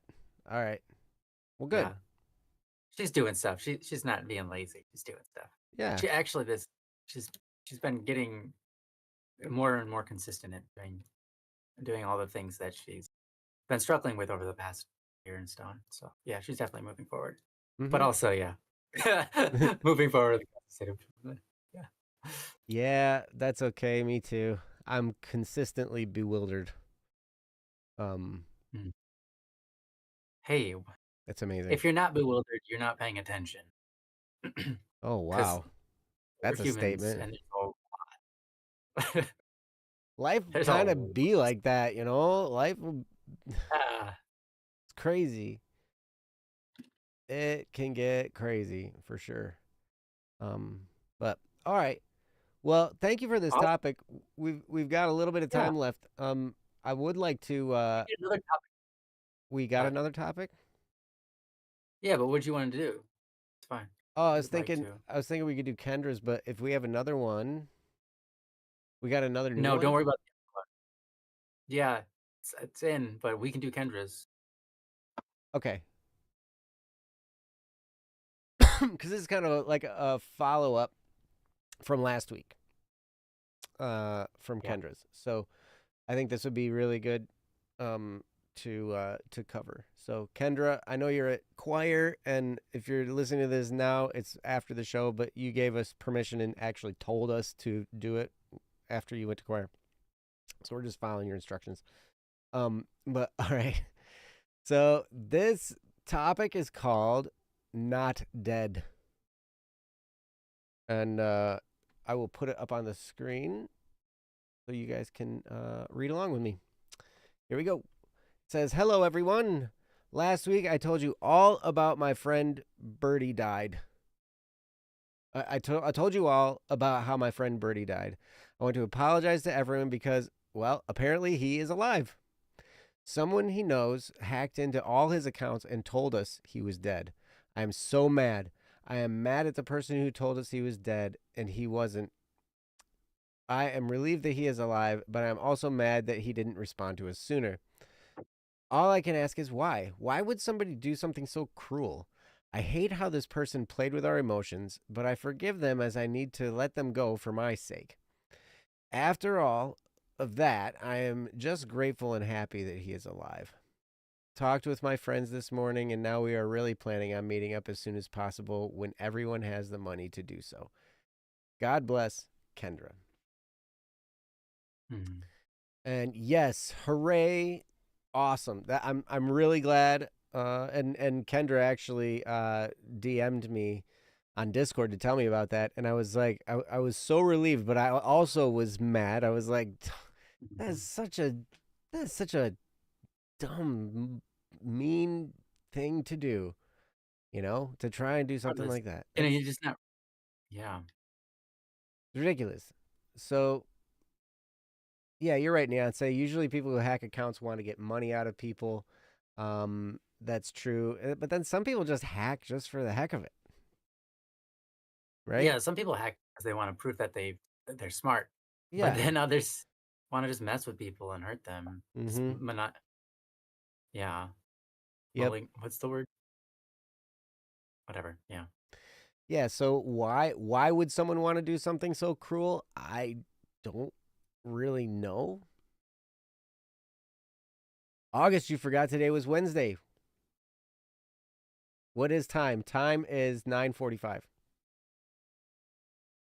No, it's 1:45. It's 1:45. Thank you. Depends on where you're In at. Australia, where I'm at. Yeah. And it's Time for not you, Wednesday, August. it's Thursday. I'm gonna guess 6 or 5:45. One of those two numbers, 6:45 or 5:45. Yeah, I don't remember what time zone you're in, August, or else I would tell you. It's It's 6:45. 6:45. Okay. Fine. Well, you told Yeah, we'll try us. to be that way. Yeah. Actually, now Sorry. it's probably Yeah, August. 6:46. Shoop. But you're right. It's so dark so fast. I know. We just changed. We're not on daylight savings time anymore here. We're on regular Eastern Standard Time. And so it's dark. It's dark early. I like it personally. But that's just me. So anyway, Kendra, I'm sharing this bittersweet like, yes, I'm so happy that he actually is alive. However, it also makes me mad that somebody would do this. Like, what the heck and why? I don't know. Some people, who said it?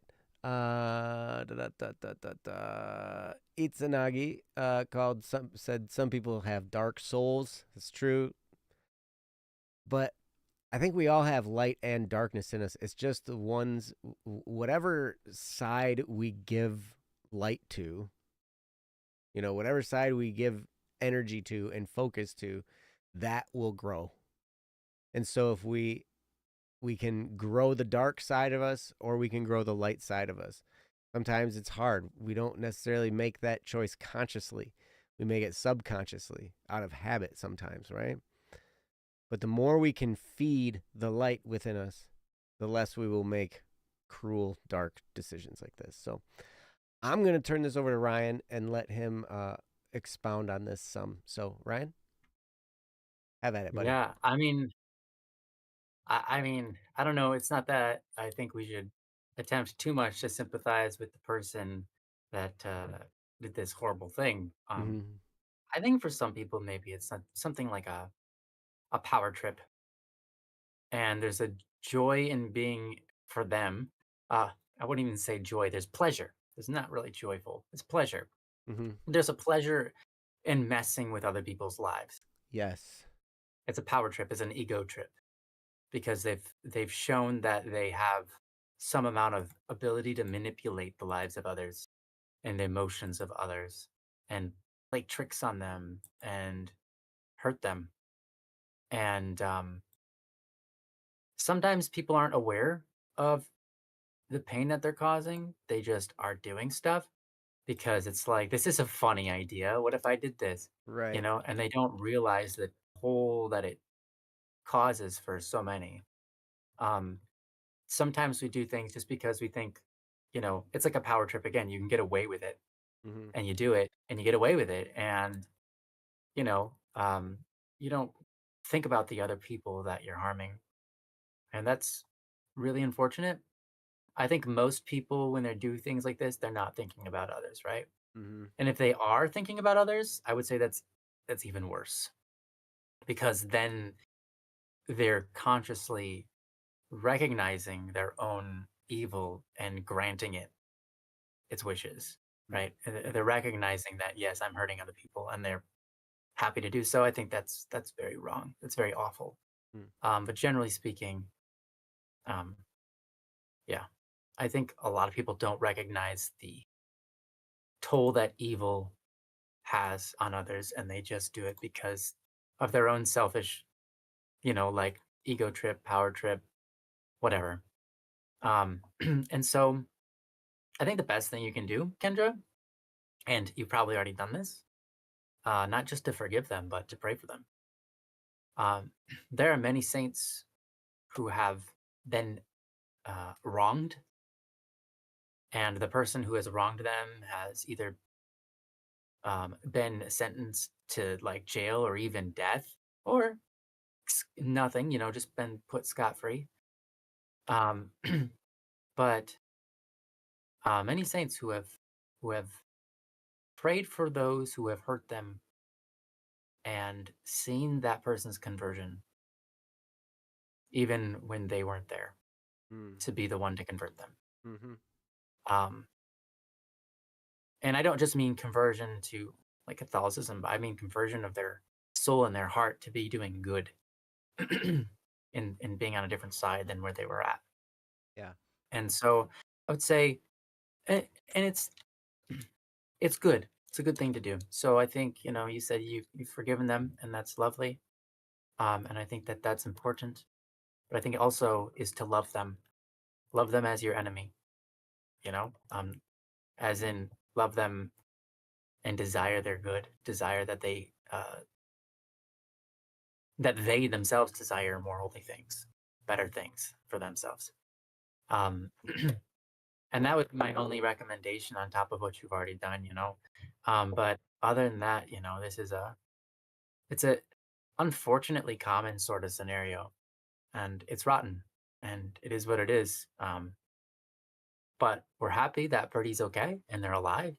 And yeah, all the more reason to get back with them. I remember when you messaged me this, I asked, like, are you sure? Like, did you actually talk to him? And you said yes. And I was like, okay, cool. That's great. It's good to hear. Mm-hmm. It's good to hear that he took the time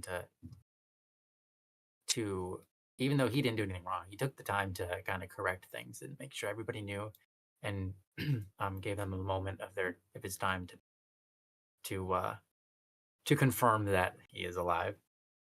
Um, but yeah, I can understand asking these questions of like, why would someone do something so cruel, and um, why would it take so long? What you said, he didn't respond to you guys sooner, you know, um, and maybe that is because he didn't realize the extent of what happened, Mm-hmm. or you know what I mean, like even maybe he knew that people had said that he was, or maybe he knew his account was attacked. Maybe he knew that um, the other person pronounced them dead, but he didn't think, or he didn't know the reality of like how many people would be in pain and suffering from that thing. You know what I mean? Mm-hmm. Um, you like if this happened to you, if you got hacked and then that person who hacked you told all your friends that you were dead, you might think on your end of the deal like, oh crap, I got hacked, and they did what? That's crazy. I'm not dead. It's Mm. so silly. Yeah. Why would they do that? I'm not going to be their friend anymore. And then you didn't stop to think, wait a minute, people probably cried. People probably got really sad. And you probably should go say hi to them all, and let them know you're actually alive. Like, you know what I'm saying?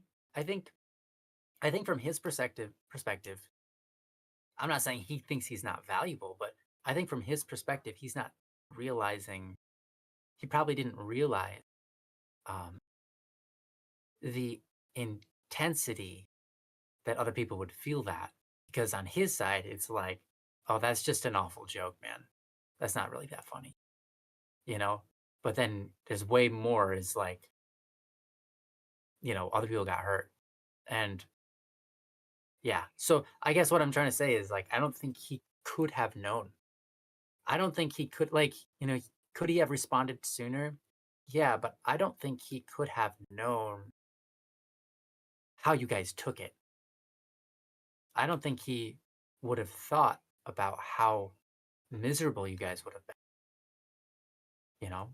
Because if that happened to me, that wouldn't be my first thought. If that happened to me, someone hacked my account and like told my server, told people I knew, whatever, that I was dead, I'd probably reach out to like my family and be like, guys, no, I was hacked. Don't worry, I'm not dead. Mom, don't cry. It's okay. But I wouldn't think, like there'd be so many people that it's not like they're not important, but it's just like it wouldn't even cross my mind that they wouldn't just be like, yeah, whatever, he gets hacked, his account got hacked, as if they knew, or like I need to take time to go see every single person individually, or at least in groups, and say something. That might not cross my mind. So, I'd say um, that's my best guess as to why I didn't respond sooner, and give him either way. Be charitable. Obviously you're not mad at him, but um, yeah, just be charitable with how you treat that, I guess, because he probably had a lot of things to do, and part of that was the struggle of getting his account back, Yeah. and that was probably a messy situation and maybe draining. And by the time he got that back, it's like, oh, I got my account back. Okay, I can go to sleep. You know, Right. I can take him finally. You Right. know, and then now he's done messing with my stuff. Oh my gosh! And now that guy was a friend too. I gotta make that. I have to figure out what to do about that. That guy's not my friend anymore. Now that's on my mind. That's stressing me out. Right. You know, and it's like he's got all this on he's got all that on his mind. It would totally make sense that he wouldn't think, oh shoot, all these people probably like cried and stuff. You know, he's probably just thinking, oh gosh, I hope he didn't like get into all my accounts and like into my bank, or mess with my YouTube channel or whatever, right? Right. You get all that stuff going on, So there's a lot probably that his mind was processing and probably just skimmed over something. That's normal. So yeah, I'd say probably what happened. No guarantees there. I'm sure he can explain himself though. And yeah, but anyways, it's a good thing. He's a good thing he's alive, and it's worth celebrating. I think it is a good idea for you guys to save up and all get a chance to meet each other. That'd be really awesome. Mhm. And for some of you, maybe there's no real good way to save up. I'm sure some of the different people in the group would be like, "I'll spot you for that," you know, because that's what friends do. So if you feel like that's possible, you might offer that up to someone. But anyhow, yeah, sounds like a good idea. That's what I got. So there you Perfect. have it. Good job, Ryan. Thanks, you too. I feel exactly the same way. Mhm. And that's all I got. Tasty. Oh, yeah, fair enough. But you did say something at the everything beginning, so everything Ryan said, I say also. But that is kind of wow. a crazy That's thing. Like, so well. there's a temptation. I have to admit, there would be a temptation if it happened to me. If what happened to Birdie happened to me, and everybody I knew thought I was dead. There'd be temptation to just ride that out and disappear. Temptation to just, See where it goes. like, everybody thinks I'm dead, so I'm just gonna start over, right? I'm going to Canada or something, like Wow. Dang. actually I wouldn't go to Canada. Yeah, I wouldn't go to Canada. What? I wouldn't go to Canada. I didn't Canada's say I great, was but going to do it, Nyansai. I just said there was a temptation. I don't think that temptation would be very strong when you actually have some really good friends that you are never going to find and replace. That's But true. I have really good friends. What do you mean no temptation? You don't get to determine my temptations. no temptation, Joe.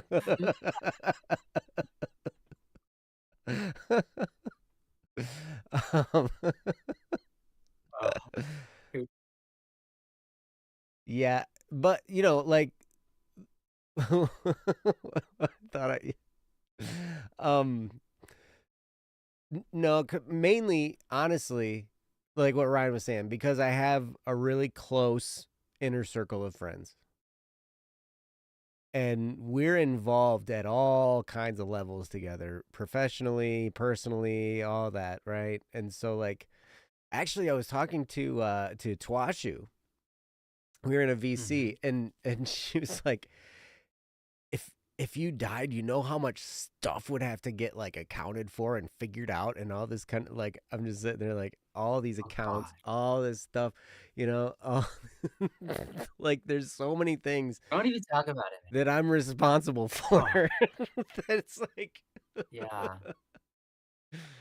she's like, you know how much cleanup we'd all have to do, and I'm like, yeah. Plus, like, so there's an inner circle of friends, and then I've got kids, right? And I can't abandon my kids, So I don't know, it's crazy. So while the temptation would be there, Neonsai, it would quickly be disregarded because there's too much important stuff. I'm not allowed to die or go to Canada. Or go to Canada. They're basically the same thing. No. Sorry, Canada. Wait, you guys are allowed to go to Australia. Why can't I go to a different country? Come on. Hey, look, going to Australia is like going down under. That doesn't sound good. That's not the same as going to Canada. Canada's going up. Yeah, yeah. Never mind. Yeah, no, I said that. Annoying. Yeah, you're forced to be there. I know. Mm-hmm. What if I get forced to go to Canada? Then is it okay for me to go to Canada? I'm not sure. What if I get a Canadian girlfriend, which would never happen? What?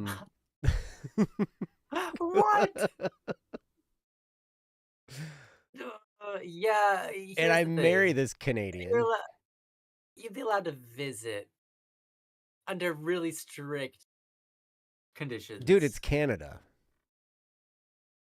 It's not the same. It's not the same.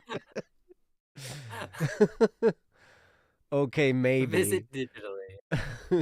On FaceTime, I don't have an Apple phone. FaceTime's an Apple thing, right? I don't have FaceTime. Yeah, FaceTime. It's Apple. Google Earth. Skype. Yeah. Skype. Dude. Remember Skype? I think you should do either MSN Messenger or AOL. Oh. MSN Messenger actually had video call capability. But dude, Skype had the pencil breaking thing. Oh my gosh, yeah, it did have the pencil break. That was probably the best feature. Yeah. That was the best feature of Skype. Yep. Mm-hmm. You guys remember that? You guys probably don't remember that, but Skype had this thing. If you just like hit a bunch of keys on your keyboard, it like showed this frustrated like two hands breaking a pencil. Yeah, it showed the other person. Like usually like when they're typing, it does the ... If they smash their keyboard, it would show instead of a ... It would just be like a pencil. Yes. I was like, that is so awesome. And so like that was the first project we were working on together. We were back and forth. That's when we discovered it, right? And so then we just spent like an hour doing that. Yeah. LimeWire. Dang. Wasn't LimeWire like a Napster thing where you got music? Yeah, essentially, it was. Yeah, it was after, right? It was after Napster. Yeah, it was after. Yeah, because I remember getting music from LimeWire. My brother did too. Yeah, I remember that. But yeah, nope. I'm not getting a girlfriend from anywhere, and especially not Canada. Yeah. No, there's nothing wrong with Canadians. Nothing wrong with Canada, guys. In fact, I listened to this gal, this therapist from Canada. It's great because like the accent is there, and she talks about codependency and cluster B relationships and stuff, and how they're not even real and how to heal from your codependency. It's about doing this kind of thing. But then that specifically. But here's the thing about this podcast. It's crazy.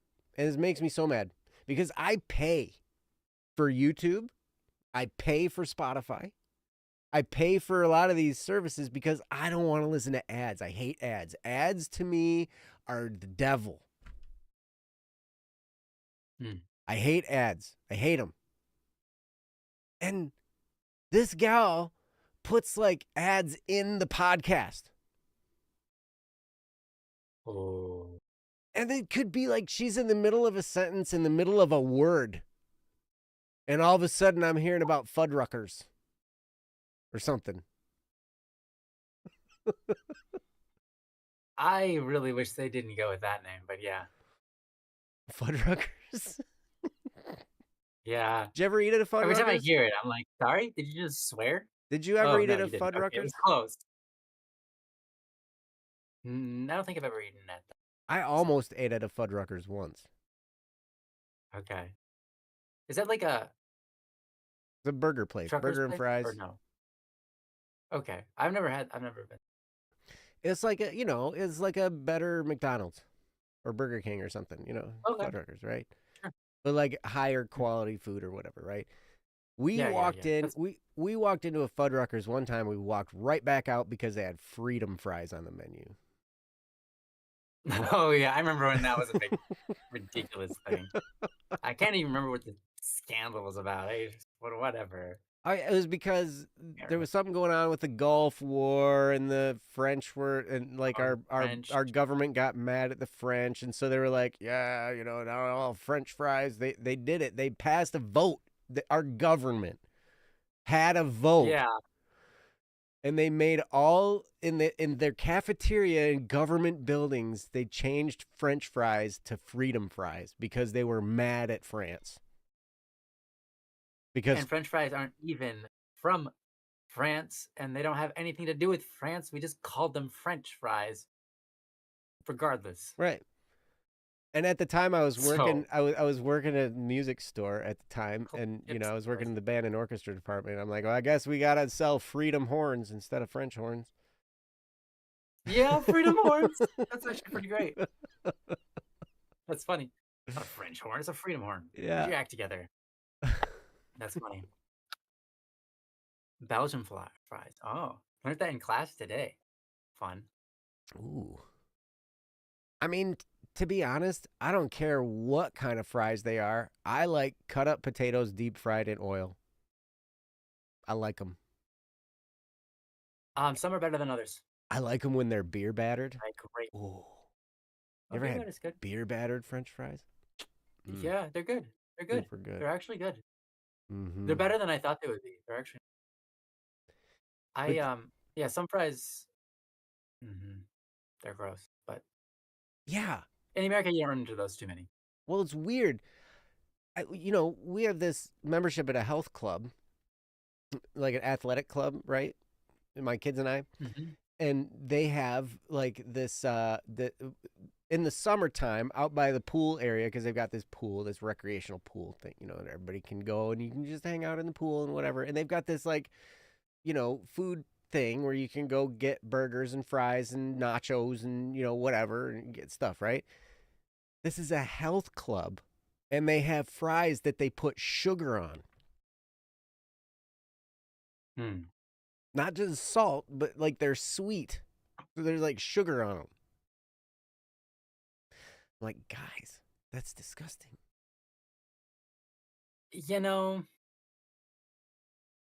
I like sweet potato fries, but they're like a sweet and salty thing. That's different. It's not like sugar. I don't want I've had like sweet. I think I've had some kind of like sugar and cinnamon on French fries or something before. Anyways, I agree. It's not right. It's not what you want. Ooh, tequila lime seasoning on sweet potato fries. That sounds actually pretty good. That sounds good, actually. That's a good blend. That sounds like a good idea. In fry form is the only way I will eat sweet potato. Oh. Because sweet potatoes are disgusting. But when you fry them, they're not too bad. I'm not that big on them, but recently we've been eating a lot of them. Sweet potatoes? But yeah, because it's like one of the things that's good for diet. In the diet you guys are on, yeah. We had these glass noodles, which were noodles made from sweet potato. They don't taste like sweet potato, and they were actually very good, just made from sweet potato starch. And they're actually quite nice. They're not bad. They're not as good as to me is like regular noodles, but it depends on Mm. what you're cooking, right? It has its own kind of taste. But I found out there's a lot you can do with sweet potatoes other than just making them French fries or um, putting them in a casserole. I guess. Mm. What else do you do? Well, like You Jimmy was know, talking about, what about them sweet potatoes with them marshmallows yeah, for that's like a casserole Thanksgiving? thing. A lot of people do that. My mom does brown sugar on them. Yeah. Yeah, to me that just sounds like a good way to wreck the marshmallows. Fair. I get it. I get it. Like We steamed sweet potato. So I thought to just take a sweet potato and boil it and mash it and cook it with eggs, like mm, fry them up with eggs in the sweet potato, yeah. and that actually turned out pretty good. You get them, season them up with like salt and lots of different kind of seasonings that you whatever you want, but it's actually not bad. The texture is a bit mushy, but other than that, the taste is good. What if you mashed sweet potatoes? So you cook the sweet potatoes, you mash them into like a paste, and then Sure. you pan fry them in oil, so it's like sweet potato pancake. Yeah, and then okay. I c- Maybe that would the work. Because problem the having them problem that fried is the I'm ex- thing. Like I like fried stuff, right? So Mhm. The problem I'm experienced with that is it takes a really, really, really long time for them to brown to become like a pan like you said a pancake or hmm like a potato pancake. You know how it's like browned on the bottom and the top. sure. Have you ever tried to like fry mashed potatoes until they're brown, You can do it like pretty a little bit quick crispy? if you do it in butter and put enough butter in the pan. It's not the potatoes that Okay, turn brown, but it's the butter on the outside yeah, of the potatoes butter. that turns Yeah, brown. yeah, yeah. But it's That's true. brown. But yeah, getting the actual potatoes to turn brown takes like literally like half an hour, just like letting it sit on the pan on high heat. That doesn't Takes surprise me. forever. And it's the same thing with sweet potatoes. It just takes too long to get it to brown. hmm I think that's why we like deep fry them or bread them and then deep fry them. Yeah, I think. yeah. I don't know. Anyways, that was literally the first question I asked. If you guys can and go all the way back up to the top, I literally asked, what's your not this exact wording, but what's your favorite way to eat potatoes? Ah, mashed. So we ended up here somehow, anyways, because no one Not, responded to it. But now we're but not talking sweet about it. potatoes. Like I'm saying, regular potatoes, right? Yeah, Did you regular say potatoes. regular Yeah, potatoes or sweet regular potatoes? potatoes. Yeah, I said regular. Regular potatoes. Hash Hmm. browns are great. Yes. Um, but I think mashed potatoes. Honestly, mashed potatoes are about my favorite. Oh, really? Mashed potatoes? Yeah, with turkey gravy. I think, Mm. yeah. I mean, Because Thanksgiving's it's a coming. hard toss up for me. My favorites would have to be either potato skins with all that like Oh, like with bacon cheese and bits and sour chives and cream stuff. and Oh, yeah, yeah, that's and pretty good. chives and some like spices and just like, oh man, that's probably my favorite one. The only one that I also really like, it's totally different setting. Potato pancakes, like you said. Mm, I do really like potato pancakes, but I wouldn't want them. I feel like potato skins would be higher.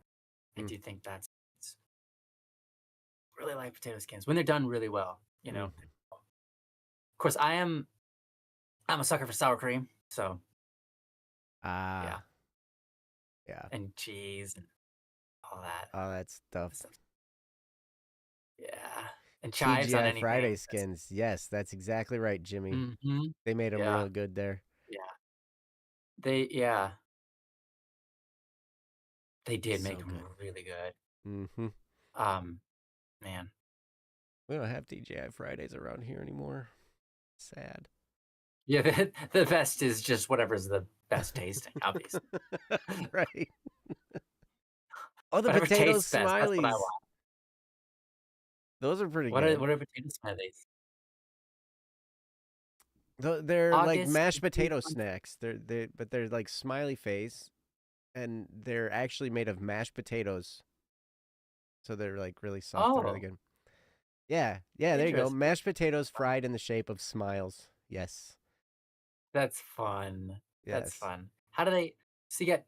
Oh, And August, I okay. That think you're sounds. right. I think they Okay. did all close. I think all TGI Fridays They closed. didn't. They didn't? They didn't. Unfortunately. Unfortunately, they Unfortunately, didn't. they didn't. Let me tell you why. Okay. We went to a TGI. Maybe unless this happened like within a year. Did they just all finally close last year? I don't know. I just know Okay. Well, anyways, locally they've been gone for a long time here. But yeah, yeah. we went to a TGI Fridays in America, and it was awful Oh. because what they did was they changed all their recipes to not have to be as expensive of a restaurant and be a really cheap restaurant. Mm-hmm. But in doing so, all the recipes changed, all of their ingredients changed, all the tastes changed, and it was not the same restaurant, and it was a failure. Mm. And they've been going downhill, downhill, downhill, downhill for a long time, and I'm surprised that we even found one. However, fortunately, they still have one in Japan, and the one in Japan is the old recipes, and it's really good. Nice. Yeah. You know who has the best recipes though? My mom. White Castle. White Castle. Hey. Okay. I love that. That's such a great response. I haven't had White Castle in a couple of years, but White Castle. I Wow. love White Castle. I love how it tastes in my mouth, and I hate how my stomach feels afterward. Yeah, that's actually true. That's true. It's not worth it for the tummy, but it Tastes is so good. quite an amazing experience. Yeah. Yeah, way too expensive though. Yeah, TGI Fridays. Yeah. Well, You can't really do that every week. nah. But there's lots of restaurants you can go to, and there's lots of food you can make at home. You make better food at home Yeah, anyway. You guys do good. a lot of time, like pretty much 99% of the food I make at home is better than stuff I've ever had in restaurants. But there are some restaurants that definitely beat me, such as Maru's. Oh yeah. Uh, And White Castle. White Castle will beat me at a lighter any day of the week. Yes. But I don't think they would beat me in most other foods. But yes, they make a mean slider. That's pretty true. Yes. They know what they're doing. I hear you, Neonsai. Yep. That's how good tasting foods generally are. Yep. Your stomach just is like, nope, I can't do it. Yeah. Wait, Wix, you feel about chapstick that do you eat chapstick? Yeah.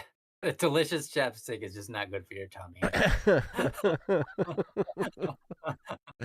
Like, Nor is the not delicious not chapstick, anymore. by the way.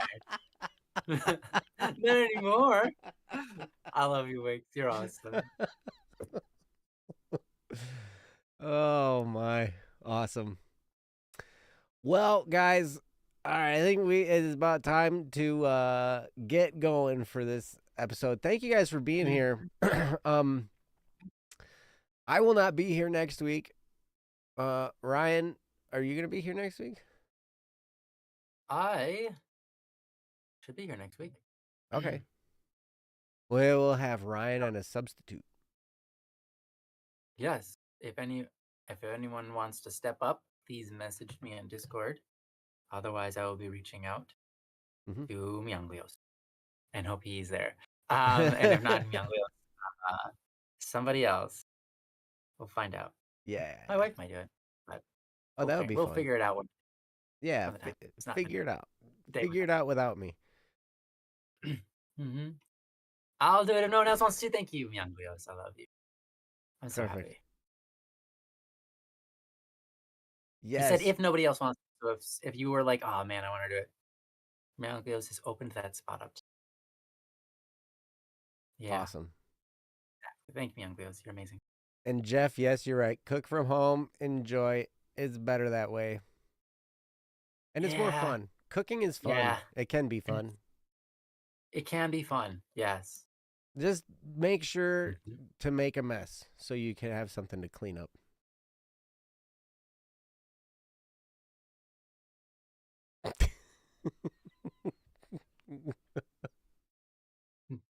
Not that kind of mess. Oh. And not a bloody mess either. Be careful with the knives, guys. Yes. All And the right. fork.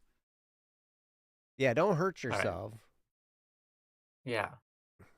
But anyway, guys, thank you so much for hanging out with us. Thanks for spending this time. We love hanging out with you guys. It's, the reason we do it because, you guys are here and it's great to hang out with you.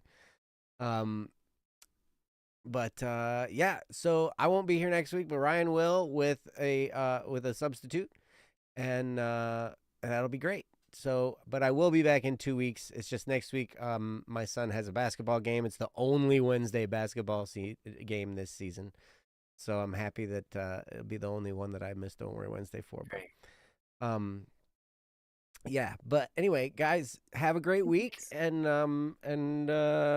until next time, take very good care of yourselves and the people around you, and we'll see you next time on Don't Worry Wednesday.